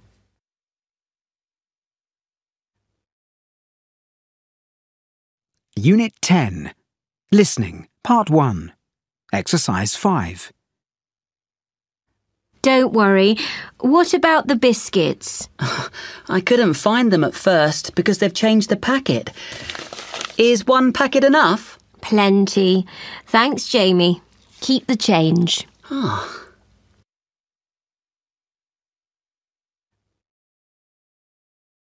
Unit 10. Listening. Part 1. Exercise 7. 2. What will they take to the party? Shall we take a chocolate cake to John's party? Good idea, but I'm not going to make one, and I'm sure they're expensive to buy. What about some cans of soft drink? You're right about the cake. John said he was going to buy some lemonade and some orange juice. Have we got enough to buy some ice cream? Not really, but my mum's got some in the freezer. Let's take that. Now listen again. Unit 10. Listening. Part 1. Exercise 7. 3. What time is the boy's appointment? I'd like to make an appointment for my son to get his hair cut one afternoon this week. Could you manage that on Thursday? I can bring him here after school. Thursday's going to be busy, but we could do that if you come at, say, 6:30. Would that be okay? If not, I've got free appointments on Tuesday at 4:10 or 4:45. Thanks. The earlier one that day would be best for us. Fine. Now listen again. Unit 10. Listening. Part 1.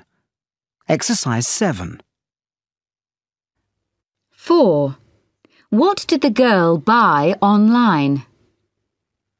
Shopping online? Everyone says shoes are cheaper if you buy them online, but you can't try them on, can you? I ordered some pyjamas for my mum, and they were fine. You'd also think it would be safe to buy a t-shirt from the web, but my mum bought one a month ago, and it was just too tight. Now listen again. Unit 10. Listening. Part 1. Exercise 7. 5. What is the free gift today? Good afternoon, shoppers. To celebrate the 5th year of our very successful electronic department, we are offering great discounts off all software bought today. Computer expert Jean Reedy will also be in the store today to give you free advice on how to improve your laptop's performance. And for today only, you won't have to pay anything for one of our anniversary mouse mats. Just pick one up from one of our shop assistants. Now listen again. Unit 10. Listening, Part 1. Exercise 7. 6. What is nearest to Rick's Diner? This is Rick's Diner. We're open Monday to Saturday from 12:30 to late, and you won't find better Moroccan food anywhere else outside Morocco. If you haven't visited us before, turn left at Links Roundabout into Trent Street, and we're 100 meters on the right, just before West Bridge. And if you're coming by public transport, it's a 5-minute walk from the station. See you soon. Now listen again. Unit 10. Listening, Part 1. Exercise 7. 7. Where has the mother been? Hi, Mum. Did you collect my parcel? There was a terrible traffic jam, and you know the post office closes at 6. I had to get fish for dinner. Hope you don't mind. I wanted to buy some sausages, but by the time I managed to park the car, they were closed too. I'm having my hair cut tomorrow. I think I'll go by Underground. Oh, could you get my parcel then? Now listen again. Unit 10. Vocabulary. Exercise 5. 1. What have you done to your hair, Layla? Oh, don't. I normally have my hair cut at Gabrielle's, but I wanted something different, so I went to that new place on the high street. Oh no. Was it very expensive? 2. Are you coming to the party tonight, Lewis? I can't. I'm not allowed to go out. Why's that?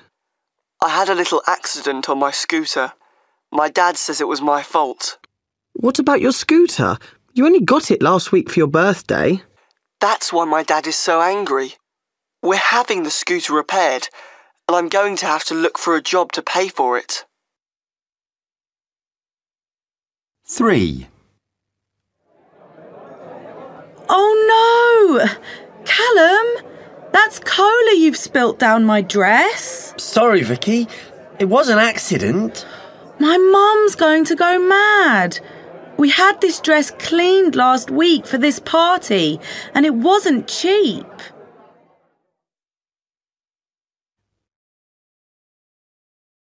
Unit 10. Speaking, Part 3, Exercise 1. 1.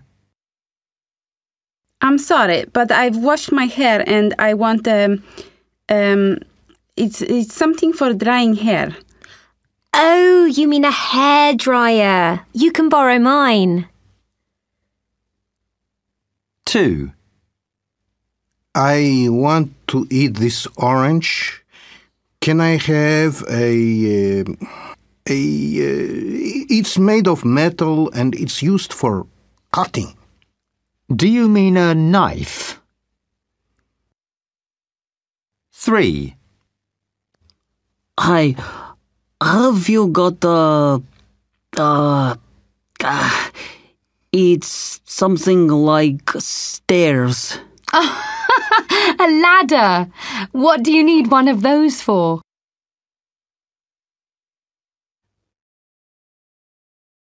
Unit 10. Speaking, Part 3. Exercise 4. And now I'd like each of you to talk on your own about something. I'm going to give each of you a photograph of people shopping. So, Natalie, here is your photograph. Please show it to Lydia, but I'd like you to talk about it. Lydia, you just listen, and I'll give you your photograph in a moment. So, Natalie, please tell us what you can see in your photograph. In this picture, I can see a lot of people in a shopping center. The shopping center is very big and quite crowded. It looks very new. The floor is black and white. I can see many shops. For example, some clothes shops, a bag shop, and a shoe shop. On the ground floor, there are many people walking together and looking at the shops. I can see a woman who is wearing a blue shirt. She's also got a bag. On her head, she's wearing, I can't remember the word. It's something like a hat. There's a man behind her. He's wearing a white shirt, black trousers, and, it's made of cotton, I think. People often wear them for work. On the left, I can see another man who is carrying a bag. He has got his mobile phone in his hand, and he's talking to someone. On the second floor, I can see more people. They are standing and looking at the people on the ground floor. Unit 10, Speaking, Part 3, Exercise 8. Let me see. It's a photo of a shopping center, I think. Or maybe it's an airport, you know, where the people do shopping before they fly. Or maybe not. I can't see any bags or luggage. There are a lot of, what do you call them? Levels. Shops on different levels. I think it must be in the summertime.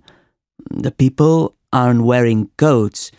And there are some men with no jackets, just shirts and ties. What else? It's a very big place, and maybe there are a lot of shops, but there aren't lots of people. Let me think. I can see some things coming down from the top. Decorations in gold? But it isn't Christmas. I don't know what they are. It looks very modern. Unit 10, Speaking, Part 3, Exercise 11. 1, Enough. 2, Cough.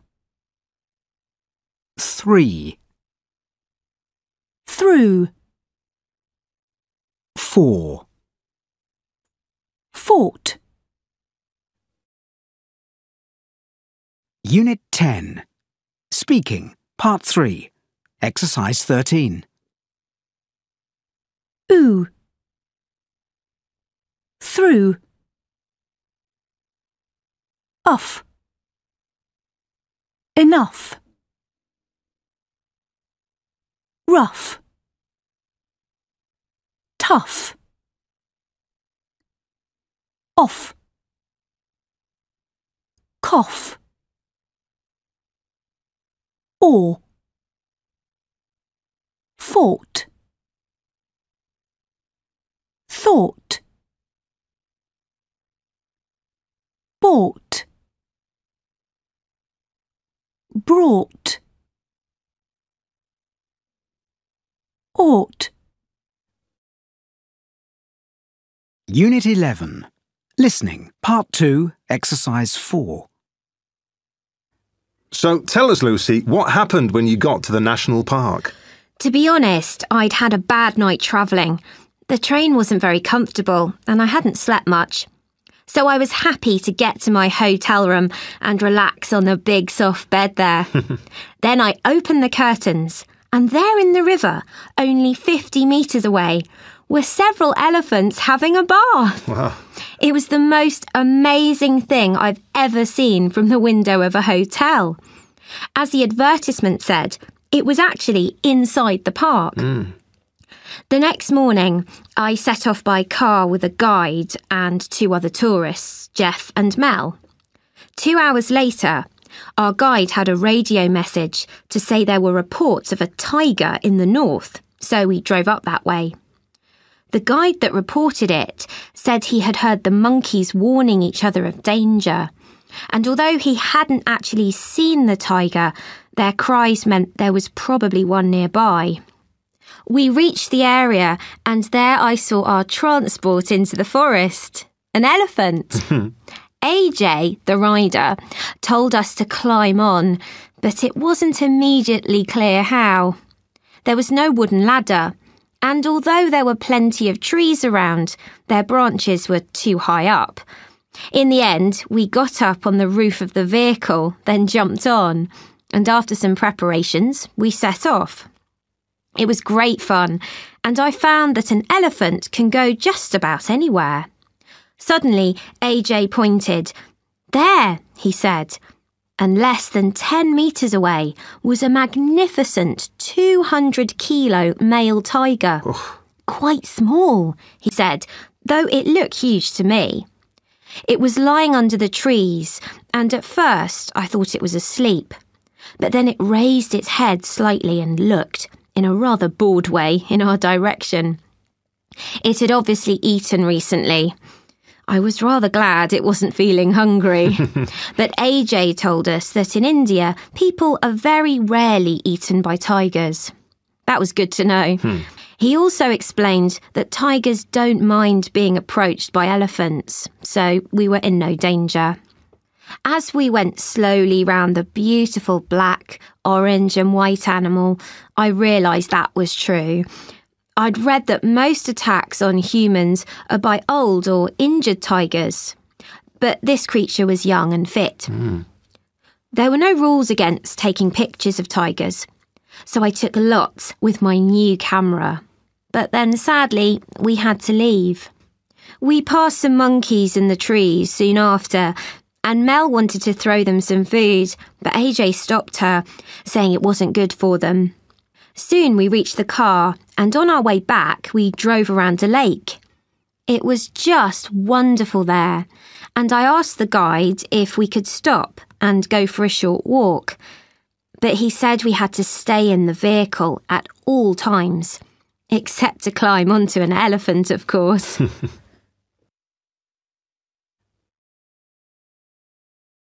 Unit 11. Vocabulary. Exercise 5. NASA scientists are aiming to get useful information about global warming from their latest invention, Arctic rubber ducks. They have put 90 of the toys into holes in a Greenland glacier, a huge mass of ice moving in the direction of the sea. They hope that icebergs and pieces of ice with the ducks inside will melt and then be found by local people. This will tell the scientists a lot about the movement of this glacier, why this is faster in summer, and its connection with global warming. Each duck has the words science experiment and reward on it, with the translation into 2 other languages. There is also an email address and an invitation to write to NASA. So far, to the disappointment of the scientists, nobody has emailed, but they believe the attraction of a big reward will bring results. So if you find a NASA rubber duck on a beach near you, it could be a cause for celebration. Unit 11. Vocabulary. Exercise 6. 1. Information. 2. Invention. 3. Direction.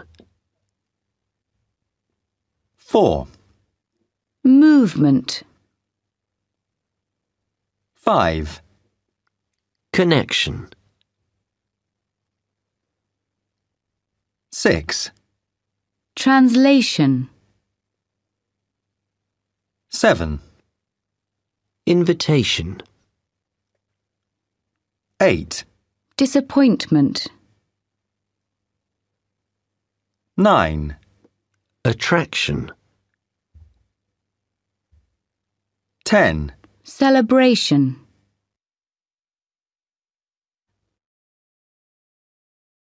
Unit 11. Grammar. Exercise 4. 1. These are known as the spring gardens. 2. The flowers were planted in March. 3. The grass was cut in April and May.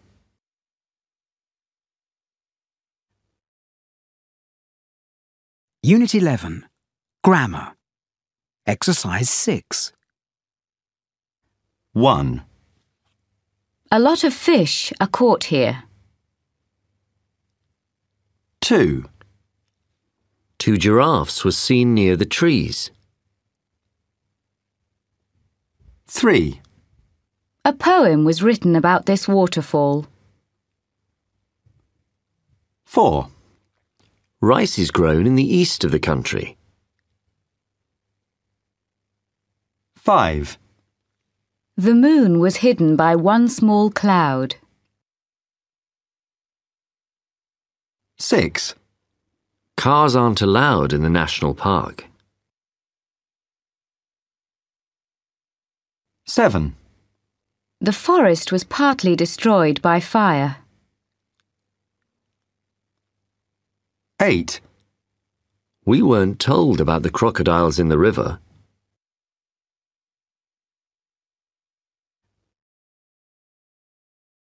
Unit 11. Speaking, Part 4. Exercise 2. Well, there's lots you can do to save water at home.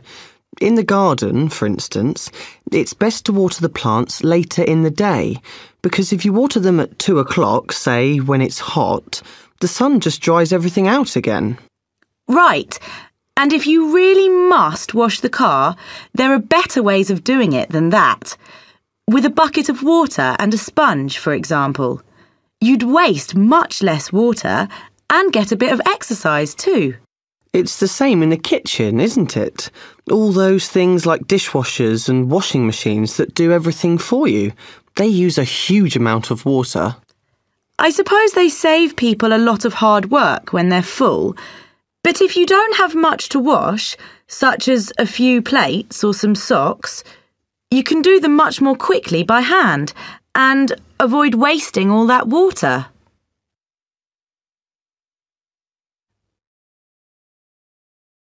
Unit 11. Speaking, Part 4.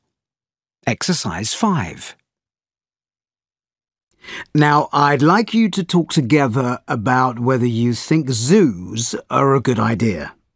Well, I don't like zoos at all, I must say.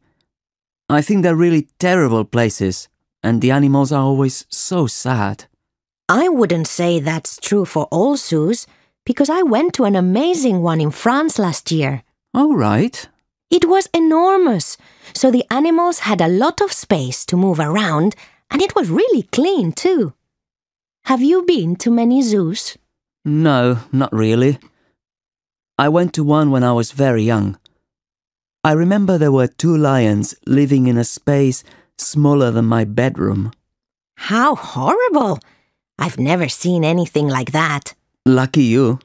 Maybe more modern zoos are better places for animals, but there are a lot of older zoos that should improve conditions or close. Why do you think zoos are a good idea? I think that they give rare animals the protection they need. That's a good point. For example, it's difficult for pandas to live in their natural environment. Unit 11. Speaking, Part 4. Exercise 6. 1. The animals at the zoo always look so hungry. People should be allowed to feed them. 2. I don't think it's a good idea to use animals in the circus. 3. I think most animals enjoy being in the zoo because they're safe and they can relax. 4. In my opinion, we can only help wild animals if they're in the zoo. Do you often go to the zoo? 5. On a safari, you can see animals doing the things they do every day and learn much more than you can from going to the zoo. 6. I think we should help animals that need protecting. Unit 11.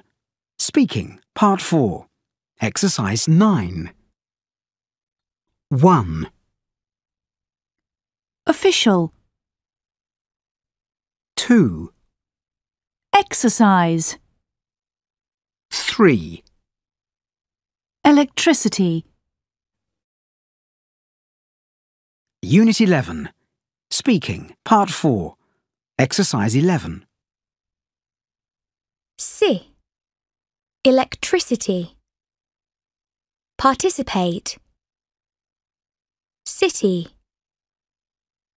Recipe. Sigh. Exercise. Exciting.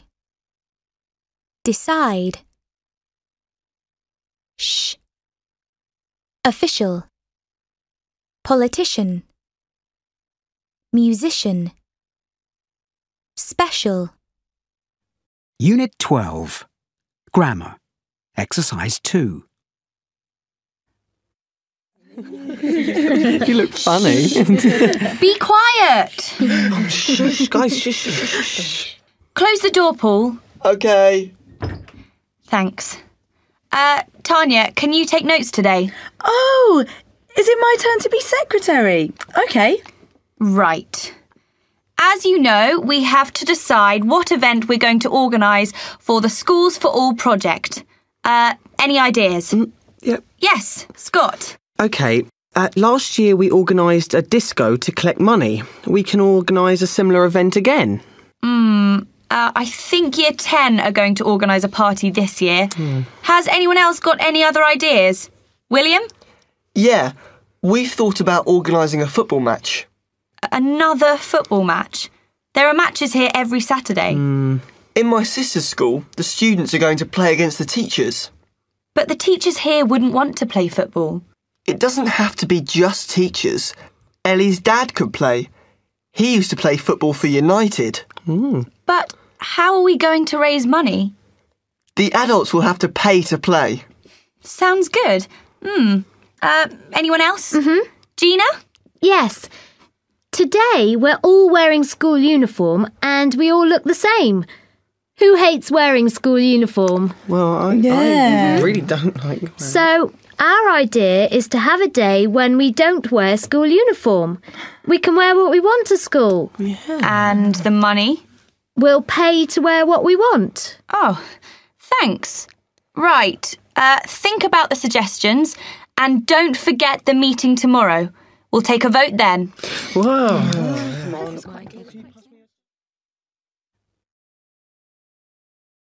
Unit 12. Grammar. Exercise 4. Hi, Tanya. Sorry I didn't get to the meeting yesterday. What did you decide? Oh, hi, Nina.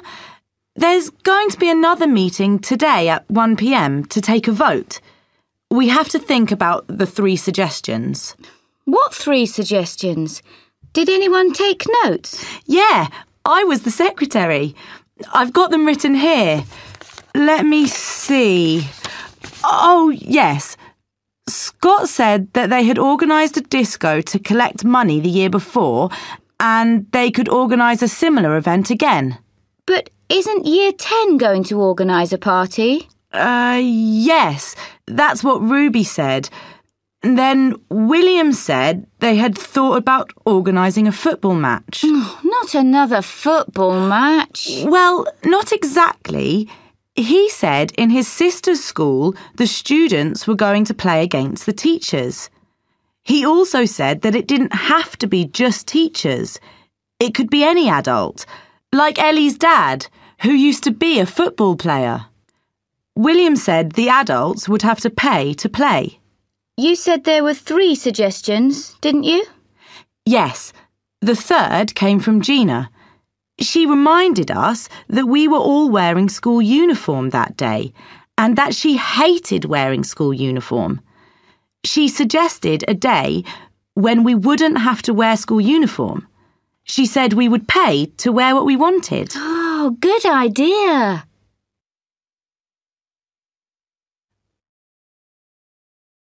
Unit 12. Listening, Part 3. Exercise 4.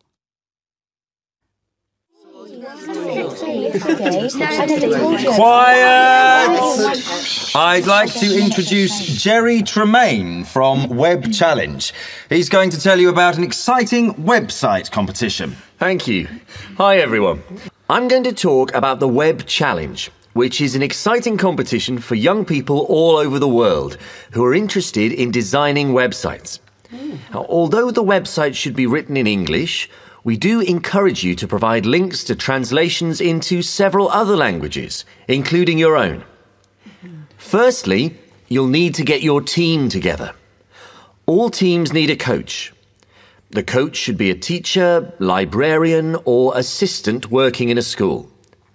In each team, there should be 3 to 6 members who are school students, in addition to the coach. The competition is open to students who are in full-time education, who are no younger than 9 and no older than 19. There are 3 age groups, 19 and under, 15 and under, and 12 and under. Once you've got your team together, you'll have to choose a topic that interests you. Think about a favourite school subject or things you like to do in your free time. You're now ready to build your website. Now, don't forget that your website will need to be uploaded to our server. Prizes for competition winners include laptop computers, digital cameras, and money for your school to spend on new technology. Every team that enters will have their site published on our online library. First prize winners in each age group will win a 7-day trip to Australia, where you'll take part in workshops, events, and excursions. And finally, a word about dates. All interested teams need to register for the competition by the end of November. Your final website should be on our server by April 14th. Now, winners will be announced on July 1st. You can get further information by contacting our hotline on 09876 4444 or by looking at our website www.webchallenge.com. Thanks.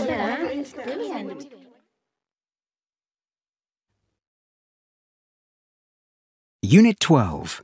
Grammar. Exercise 2. Thank you, Jerry. I'm sure some of you have got questions. Yes, Nadia. Can I enter the competition on my own? Interesting question. No. The aim of the competition is to encourage young people to share ideas and work together. Who's next? Yes, Jade. Does our coach have to work in our school? No, not in your school, but this person does need to be working in a school. For example, it could be the French assistant in Woods High School. Oh. Yes, Julian? Sounds brilliant. How do we register for the competition? It's easy. Log on to our website and fill in the application form online. I think you're next, Hamad. What do we do if we have technical problems? Very good question. If you read the rules on our website, you'll see that if you are unable to upload your website because of problems with our server, we'll do everything we can to help you. Anyone else? Yes, Hayley. If we win, what will we see in Australia? Once again, full details of the prizes are on our website. But I can tell you that it will be a trip you'll never forget.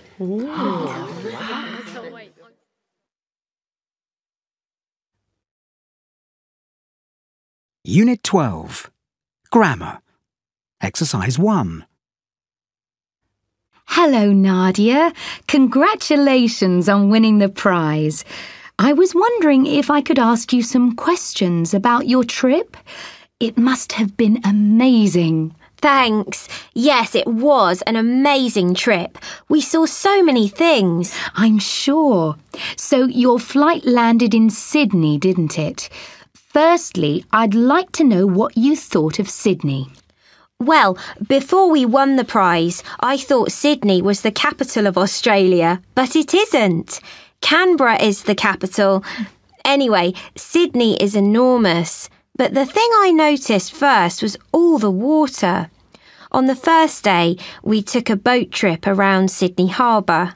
I can't remember where you stayed in Sydney. Could you tell me where your hotel was? Yes, we stayed in a hotel with views over the harbour. Tell me what you visited in Australia, apart from Sydney. Well, we went to the zoo.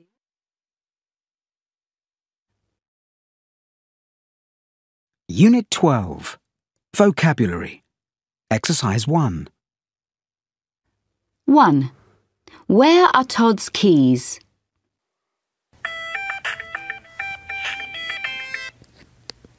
Hi, Todd. Hi, Adam. I was wondering if you could do me a favour. Depends. What? Look, I've left my keys at home. Can you bring them to school? Sure. Where are they? Right. Go into my bedroom. On my desk, next to the lamp is a box. The keys should be inside the box. OK. In a box on your desk. I'll ring you back if I can't find them. 2. Where's the sports shop?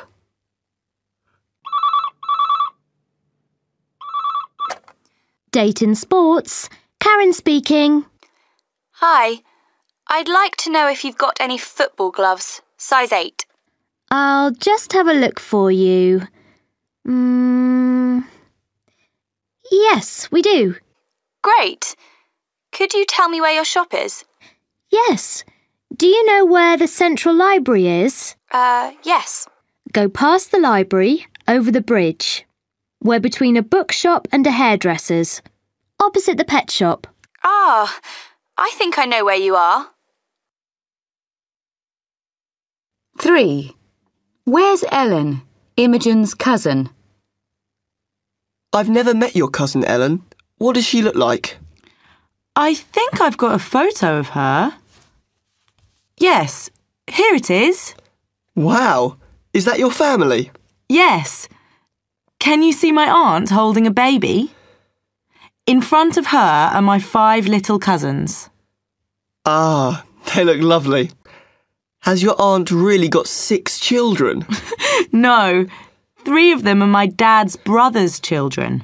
Oh, so where's Ellen? Well, on the right is my uncle. He's wearing sunglasses. Oh, yes. Why didn't he take them off for the photo? I don't know. My cousin Ellen is standing behind my uncle. She's starting at our high school in September. She looks fun. I can't wait to meet her.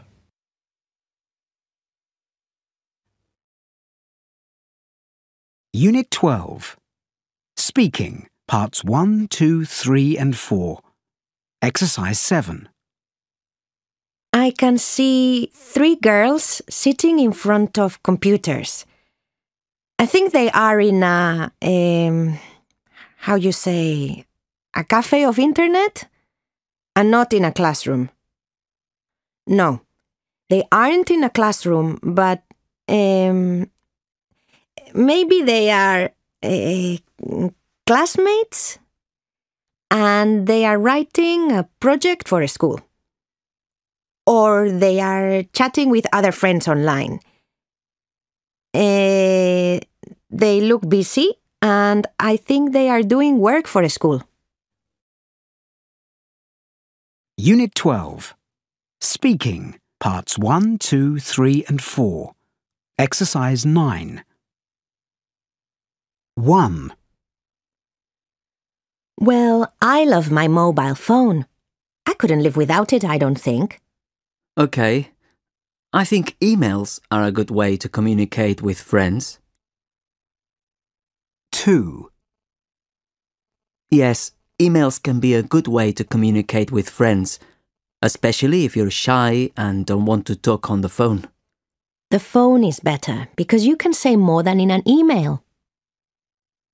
3. I send about 30 text messages a day. What about you? 30? Wow, that's a lot. I don't think I send as many as you. Maybe only 2 or 3. 4. I never phone my family to chat because I live with them and I see them every day. But sometimes I send my mom a text message if I'm going to be home late. I agree. There's normally no need to phone your family. I also text my parents sometimes to tell them when I'm coming home. 5. Social networking sites are a great way to make new friends. I don't think those friends are real friends. Your real friends are the people you see. Unit 12. Speaking, Parts 1, 2, 3 and 4. Exercise 10. 1. Well, I love my mobile phone. I couldn't live without it, I don't think. 2. Yes, emails can be a good way to communicate with friends, especially if you're shy and don't want to talk on the phone. 3. I send about 30 text messages a day. What about you? 4. I never phone my family to chat because I live with them and I see them every day. But sometimes I send my mom a text message if I'm going to be home late. 5. Social networking sites are a great way to make new friends. Unit 12. Speaking, Parts 1, 2, 3 and 4. Exercise 11. 1. Chef. 2. Chat. 3. Character. Unit 12. Speaking, Parts 1, 2, 3 and 4. Exercise 12. Challenge. Change. Chat. Champion. Chicken. Cheerful.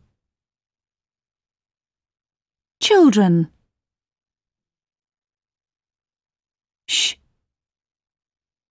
Chef.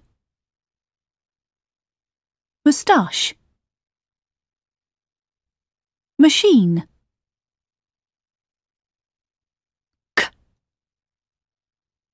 Stomach. Headache. Character. Unit 12. Speaking, Parts 1, 2, 3 and 4. Exercise 13. 1. The cheerful chicken was a champion chef. 2. The machine changed Charlie's children. 3. Charlotte challenged Chris at chess.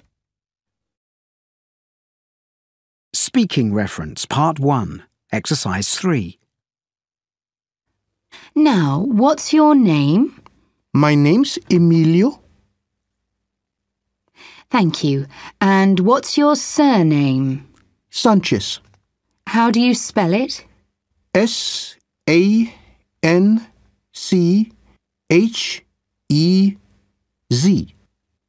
Thank you. Now, where do you live?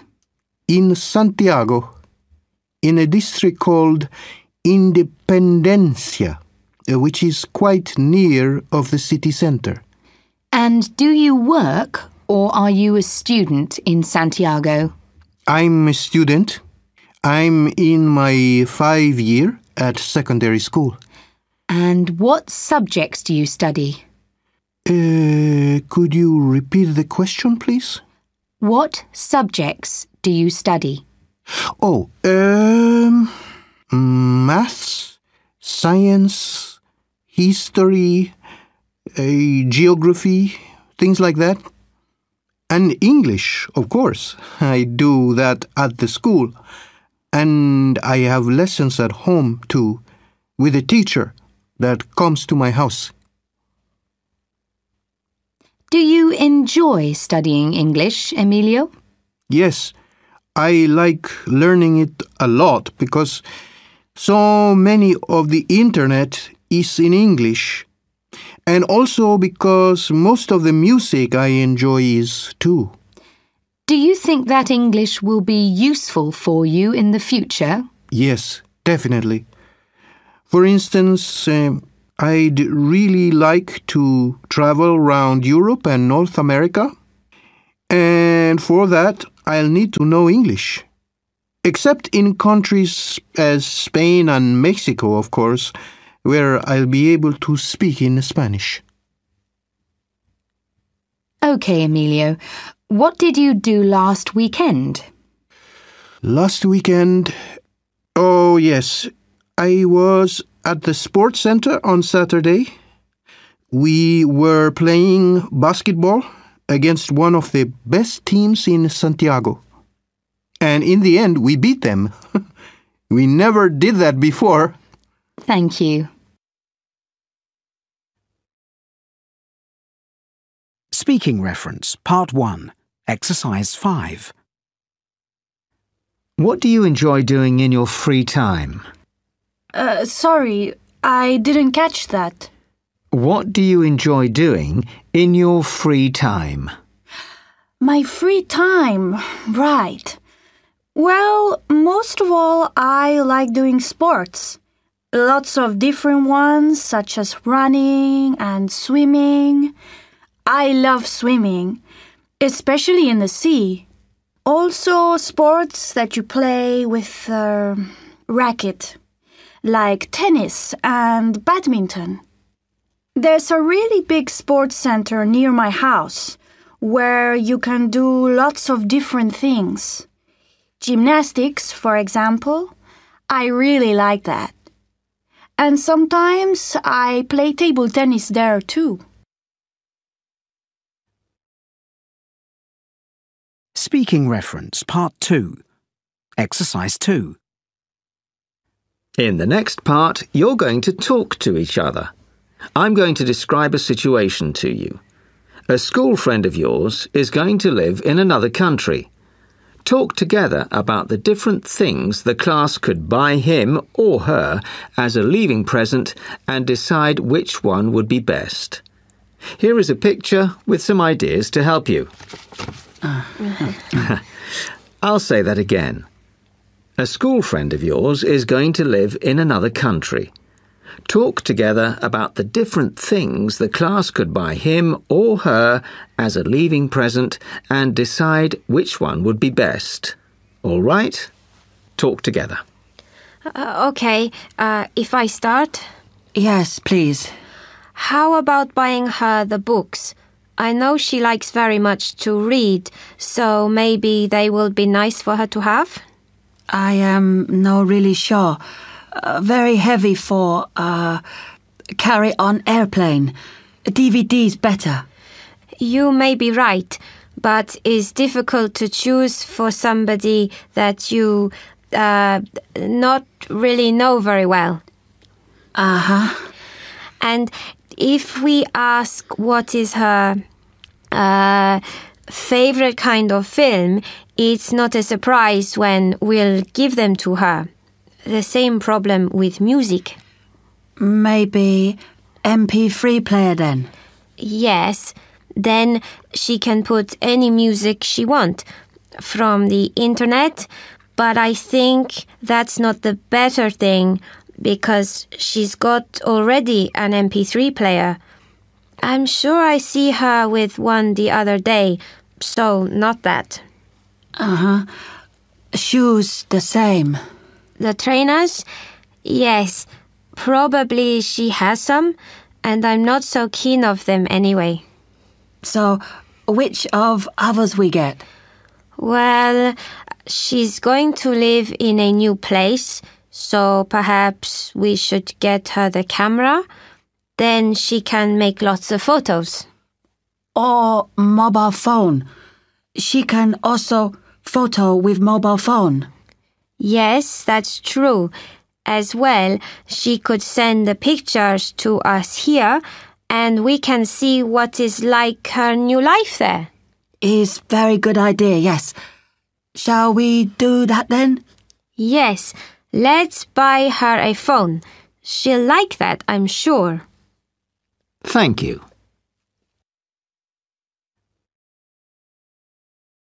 Speaking reference, Part 3. Exercise 2. Now I'd like each of you to talk on your own about something. I'm going to give each of you a photograph of people enjoying their free time. Sophia, here is your photograph. Please show it to Tanya, but I'd like you to talk about it. Tanya, you just listen. I'll give you your photograph in a moment. Sophia, please tell us what you can see in your photograph. There are 4 people in the photograph. I can see a boy? No. I think there are 2 boys and 2 girls. They all have this. I think they are on holiday. It's a sunny day and the weather is warm. One of the girls wears short trousers and a red t-shirt. The boys wear... the boy here wears a shirt. The shirt is blue. They are looking at the trees, mountains, and that's all. Thank you. Can I have the booklet, please? Now, Tanya, here is your photograph. It also shows people enjoying their free time. Please show it to Sophia and tell us what you can see in the photograph. Okay, in this picture we can see 3 boys and a girl. I think they could be friends. On the right, we can see a boy wearing a shirt and dark trousers. Next to this boy, there is his friend. He appears to be happy because he's smiling. The other boy is carrying is made of wood and it's used for skating. Behind the girl and boys, we can see some buildings and the street, so I think they're in a city, maybe New York or London. The weather looks nice and... Thank you.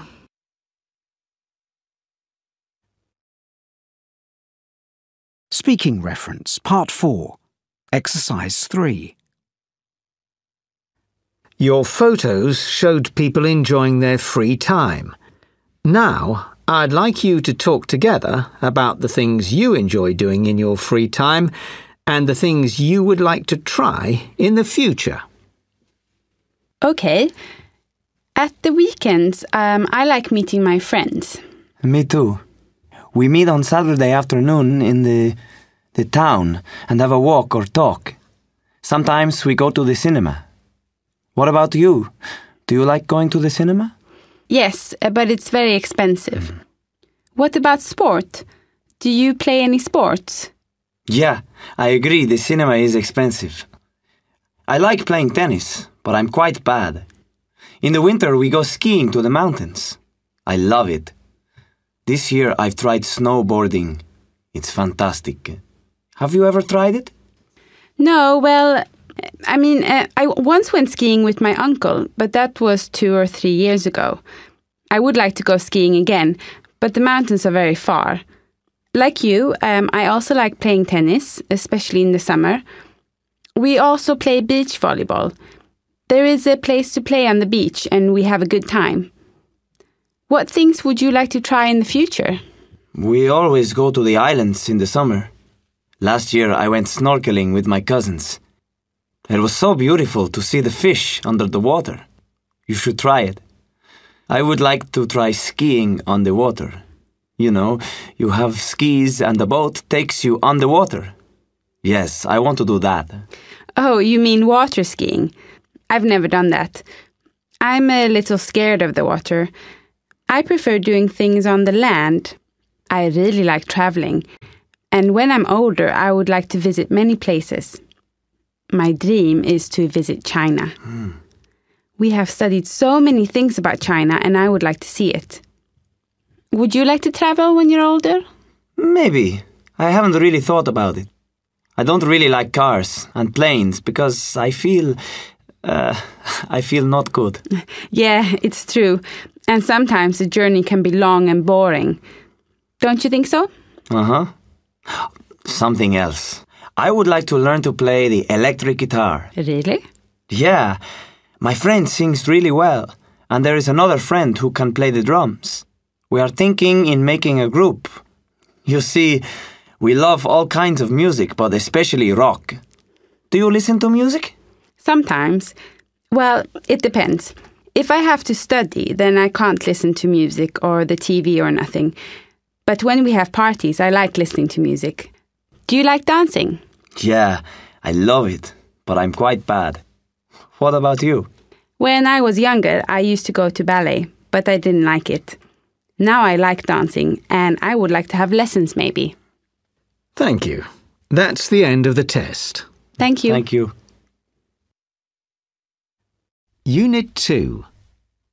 Example. What did the boy used to wear to school? Don't you have to wear a uniform to school, Adam? Not anymore. I'm so glad I don't have to wear a tie anymore like I did in my old school. Now I can wear anything I like, except we're not allowed to wear hats. I think boys look much smarter in jackets and ties. 1. What is included in the cost of the school theatre trip? Are the tickets expensive for the theatre trip? Well, they're $7.50, which isn't bad, but you'll need another £1.75 for the bus fare. What about food? We get a free ice cream in the interval, but we'll be having lunch at school before we leave, so you won't need any money for that.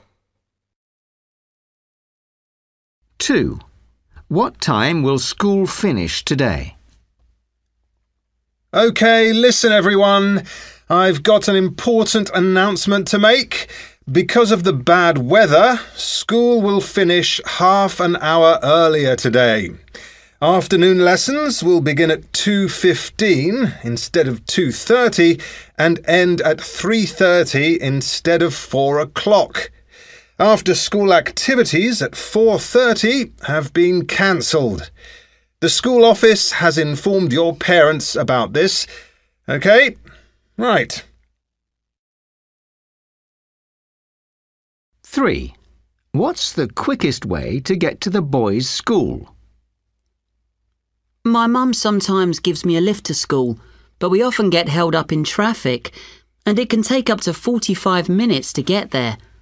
So I actually prefer cycling because that only takes 20 minutes and I can spend longer having breakfast.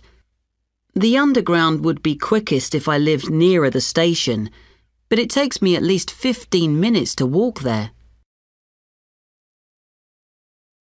4.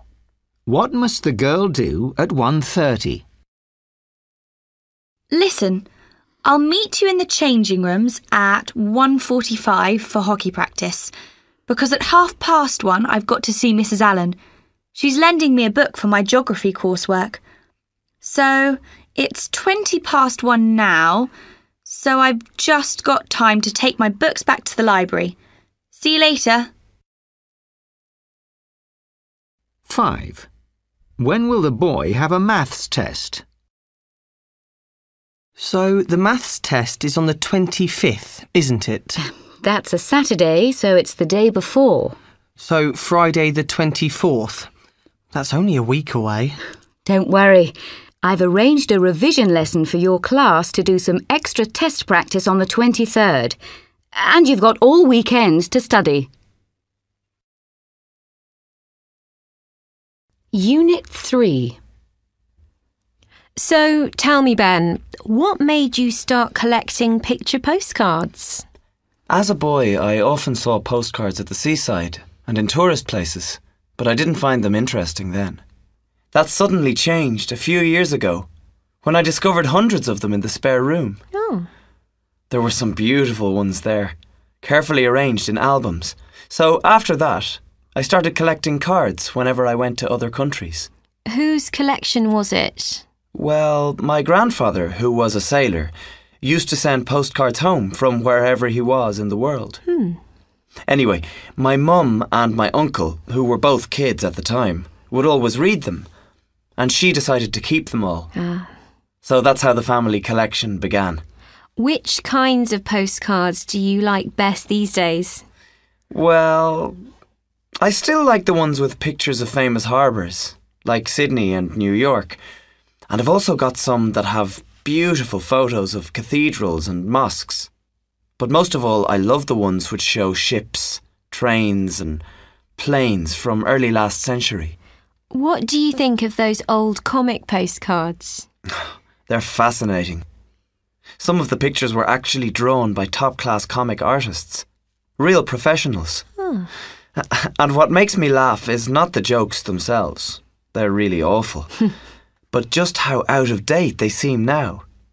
They tell us a lot about how differently people saw things in those days. Yes, they give us an idea of what society was like back then. Some of the very old ones must be quite valuable nowadays. Yes.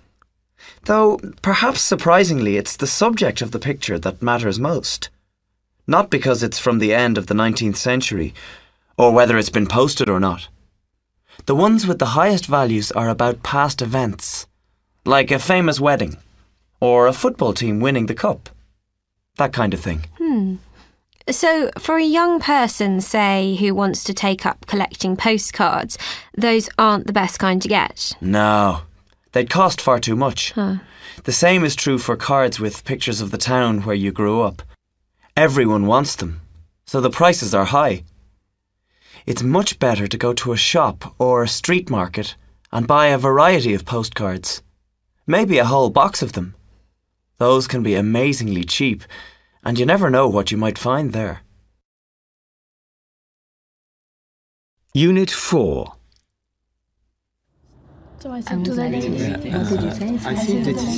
Okay, so tomorrow we'll be doing a tour of the city to see some of the most important sites in San Francisco. Now, we need to be at the ferry building in time to catch the ferry at 10 a.m. But I think we should aim to be there by 9:45. It's a 15-minute walk from the hotel, so we should set off from here at 9:30. You won't need to bring any money for food because a packed lunch is provided. It should be sunny tomorrow, but it can get windy on the ferry, so I'd advise you to take a jacket.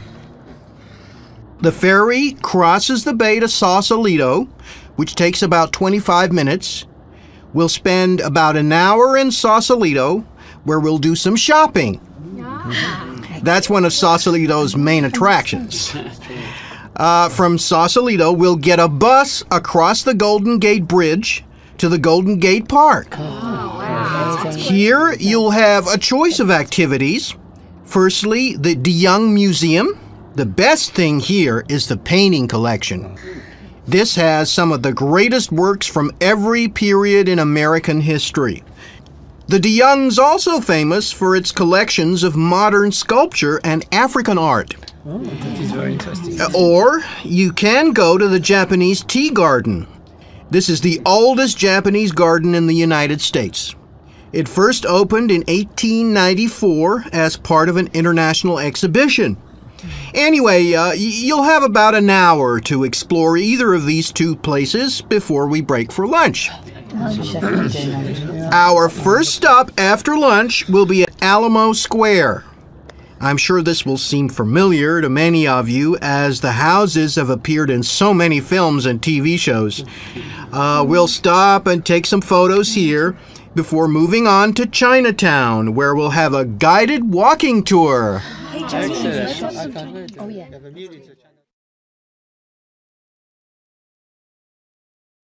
Unit 5. So, what have you decided about your birthday party, Max? Not much, Holly. To be honest, I haven't thought about it at all. Well, it's getting close, so you need to send out the invitations soon.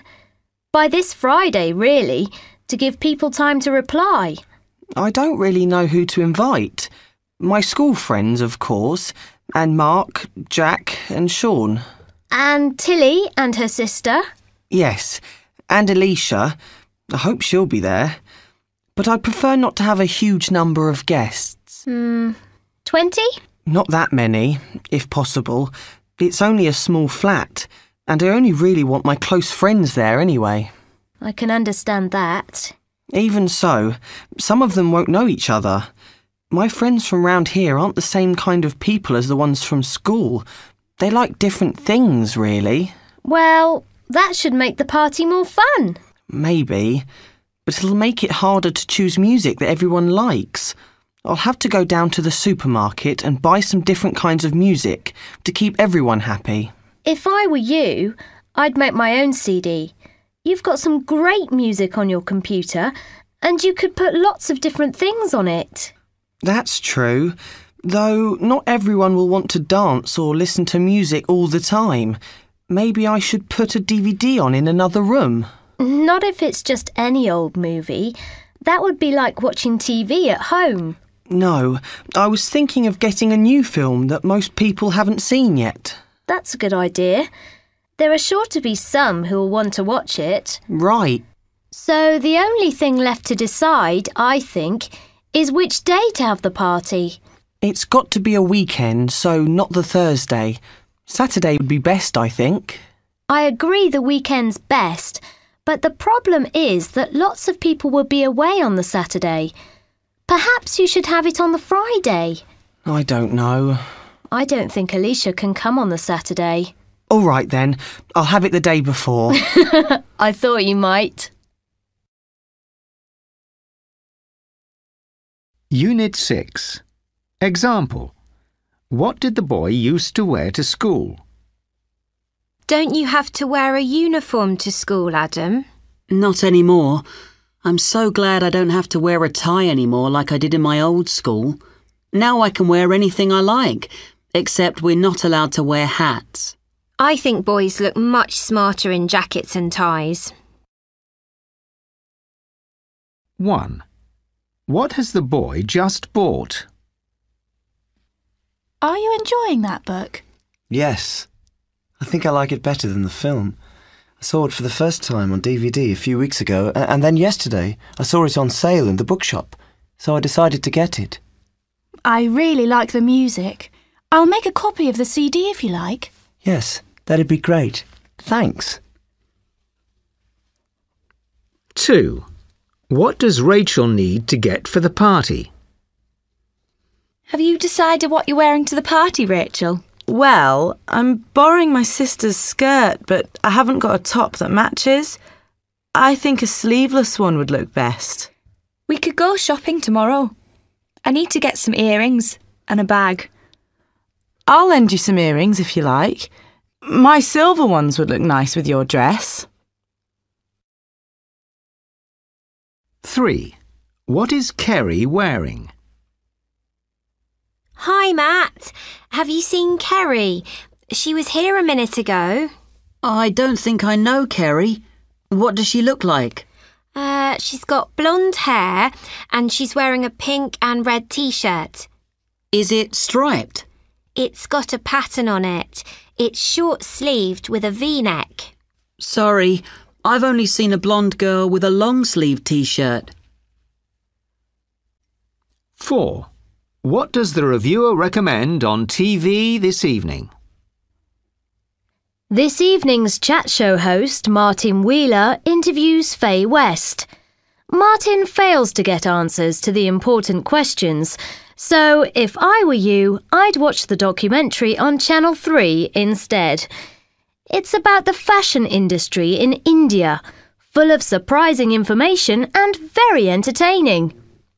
The new series of the cartoon Strawberry Jam starts tonight. Many fans will find this hugely disappointing after the success of the last series.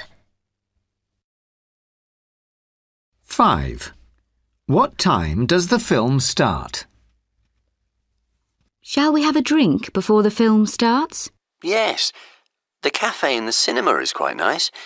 I'll meet you there at 8:30. Oh, that doesn't give us much time before the film. I don't want to miss the start. Oh, yes, it's at 8:45, isn't it? They usually start at 9. All right. I'll see you in the cafe at 8:15. Unit 7. How did you become a weather forecaster, Charlotte? And when did you start doing TV forecasts? Well, I studied physics for 4 years at university, then spent 6 months on a weather training course. I worked at the local weather centre for a while. Until about 5 years ago, I got a job with the BBC doing weather forecasts. I actually started doing them on television 3 years ago, after 2 years giving radio forecasts. I really enjoy the work. And what do you like best about it? I feel I'm helping those who need to know what the weather's going to be like. Sometimes we get letters from farmers thanking us for what we're doing. And I know how important the forecast is to people going out in small boats, because my favourite hobby is sailing. Does it make many people change their plans or decide not to travel? Oh, yes. Those flying small aeroplanes, for instance, they often choose their route according to the forecast. And people planning journeys by road want to know if there's going to be fog or heavy snow so they can set out earlier. Or not go at all if conditions are really bad. And the forecast can warn those taking the train to expect delays. So with all those people depending on you, the forecast has to be right, doesn't it? Yes, and these days we normally get it right for the following day around 85% of the time. And most of the time we can say what it's going to be like 3 days into the future too. 30 years ago, we could only say what the weather would be like 1 day ahead. But now we sometimes get it right for the whole week. We have weather balloons and photos taken from space and, of course, computers. All that must make your job a lot easier. Well, yes and no. Certainly it helps you produce more accurate forecasts, but it also creates a huge amount of extra work for us. You only appear on TV for a few minutes every day, but you spend hours studying all this information and preparing the forecasts. And what do people say when they recognise you? In the street, say? Well, nearly everyone is really friendly. I think they realise that with weather like ours, it's quite hard to be right all the time. I mean, it can be sunny at one end of the street and raining heavily at the other end. But occasionally you meet someone who says, "You were wrong again," even if you weren't, and that can be fairly annoying. And just the other week, a man in a shop said to me, "I never watch the weather forecast because you're always wrong." So I replied, "If you never watch it, how do you know?" He couldn't answer that.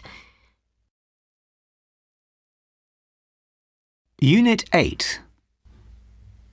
Now I've got some information about an exciting opportunity that I'm sure some of you will be interested in. The Association of Firefighters is organizing a special program this summer to teach girls how to become firefighters. It's being run at the Tacoma Firefighting Center for 1 week, from July 17th to July 22nd. There's only room for 24 students, and it's expected there will be strong competition for places. Last year, they received over 100 applications. This course is only open to students who are aged between 16 and 18, and you'll have the chance to train alongside professional female firefighters. Although there have been female firefighters since 1973, only 2% of the 300,000 firefighters in the U.S. and Canada are women. The organizers are looking for students who are both hardworking and in good physical shape, although there aren't any height requirements. Now, you don't have to be thinking about joining the fire service when you leave school in order to do the course. Everyone benefits because the skills you learn will make you more confident. You don't have to pay for the cost of the course, but you will have to cover the cost of your travel expenses. I hope some of you will consider applying. If you are interested, you need to contact Elaine Willoughby.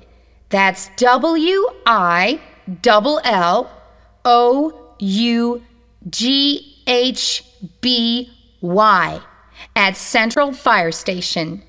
You should contact her before Wednesday next week on 099-898765.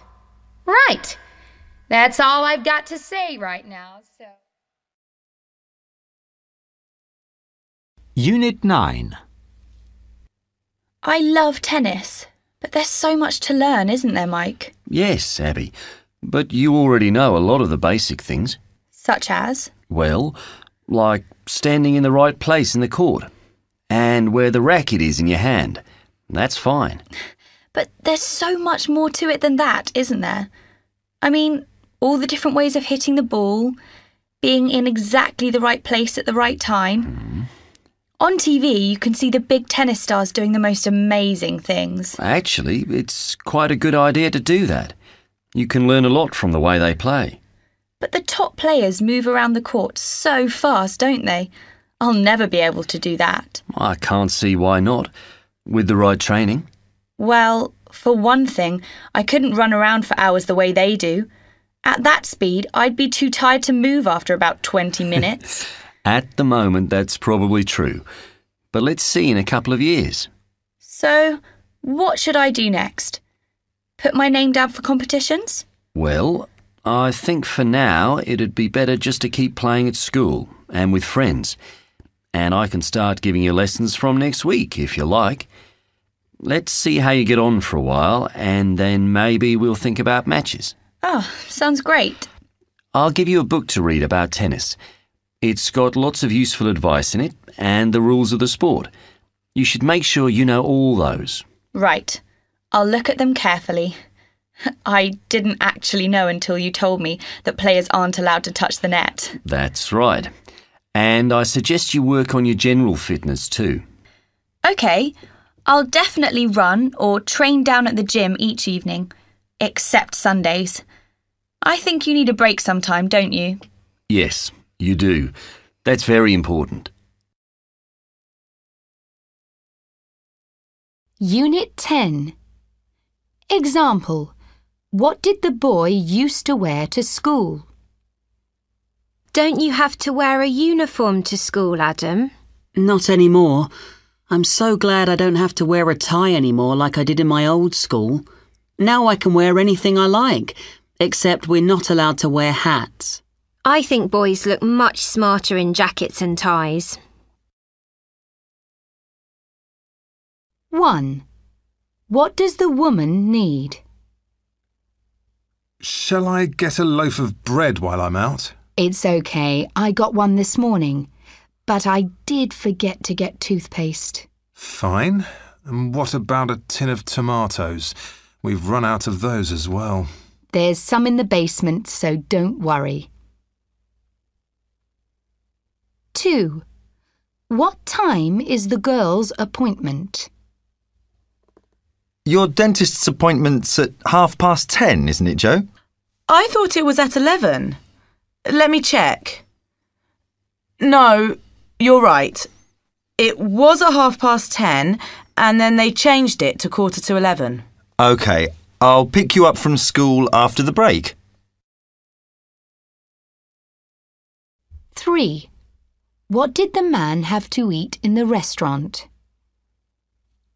What did you have to eat in the restaurant, David? Well, I couldn't decide between the steak and the fish. That restaurant is well known for its barbecues. Yes, but I went for the cod in the end. It was really good. The others had ham, and that was good too. 4. What kind of fruit does the girl decide to buy? What can I get you? These strawberries are lovely. Try one. They are nice, but a bit expensive. Right. Well, there's pineapple. These ones are very juicy. I'm not very keen on pineapple. What about melon? Well, I'd take the strawberries. The melons aren't ripe enough yet. OK. 5. What has the man had done? So how's the house coming along? Well, I've had all the old windows replaced. Why? They weren't broken, were they? Some of them were, and they were so dirty. You'll need to get them painted before the winter. I'll do that myself. 6. What is the woman complaining about? I'm just ringing to let you know how disappointed I was with the standards in the hotel. Our bathroom didn't look like it had been cleaned when we arrived, and our bed was never made until the afternoon. I've got no complaints about the food or the facilities. The pool, for example, was better than I expected. 7. What does the boy want to borrow? Hello, Mrs. Lane. Sorry to disturb you. I'm cooking a special dinner for my parents tonight, and I need another frying pan. I'm cooking lots of fish. Oh, that's no problem, Chris. Have you got a big serving dish to put it on? Yes, I think so. OK. Be very careful with the knife when you're cutting the fish, won't you? Unit 11. It's amazing just how many nature programmes there are on TV. There are 5 good ones on in the next few days, starting with Wildlife on 3 this evening. This is actually on at 7:30, moved from its usual time of 6:45 because of the special news programme at 6 o'clock. Then, tomorrow afternoon, there's a new series starting, India Live. Over the coming weeks, this will look at a whole range of wildlife, from the amazing creatures in India's many lakes and rivers to those up in the sky. The first programme will concentrate on those old favourites, tigers, with some surprising film showing what good swimmers they are. That's at 4:30, followed later by Desert Watch, which this week tells us about plants that live in Chile's Atacama Desert, despite the fact it hardly ever rains there. Scientists have discovered that even those plants far from the nearest river survive because of the fog that comes in from the cold Pacific Ocean. The tiny drops of water in the damp, foggy atmosphere are just enough to keep them alive. On Wednesday, there's a documentary about the failure of an environmental project on Macquarie Island, which lies halfway between Australia and Antarctica. Some years ago, they were worried that cats were a danger to its important bird population, so they removed all the cats. This increased the number of rabbits, which then ate nearly all the plants on the island. Unfortunately, the birds need these to live, so now they'll have to do something about the rabbits. There's another programme about man's effect on the environment on Friday, when Holly McShane finds out what's been happening down at the coast here. It seems that after centuries of trying to hold back the water by building higher and higher defences, they've now given up and decided to allow the sea to flood in. The idea is to create an area of wetland for the local wildlife, and hope it will also attract birds from all over the world. So, why are there so many of these programmes on TV? The answer is that people like them. It doesn't matter how old or how young they are, or when the programme is shown. It may be on in the early evening or later at night, and it could be about many different kinds of animals or just one. It makes little difference. Lots of people will still want to watch it. Unit 12. Now, here's something for all you music lovers. A new exhibition to celebrate the pirate radio station, Radio Caroline.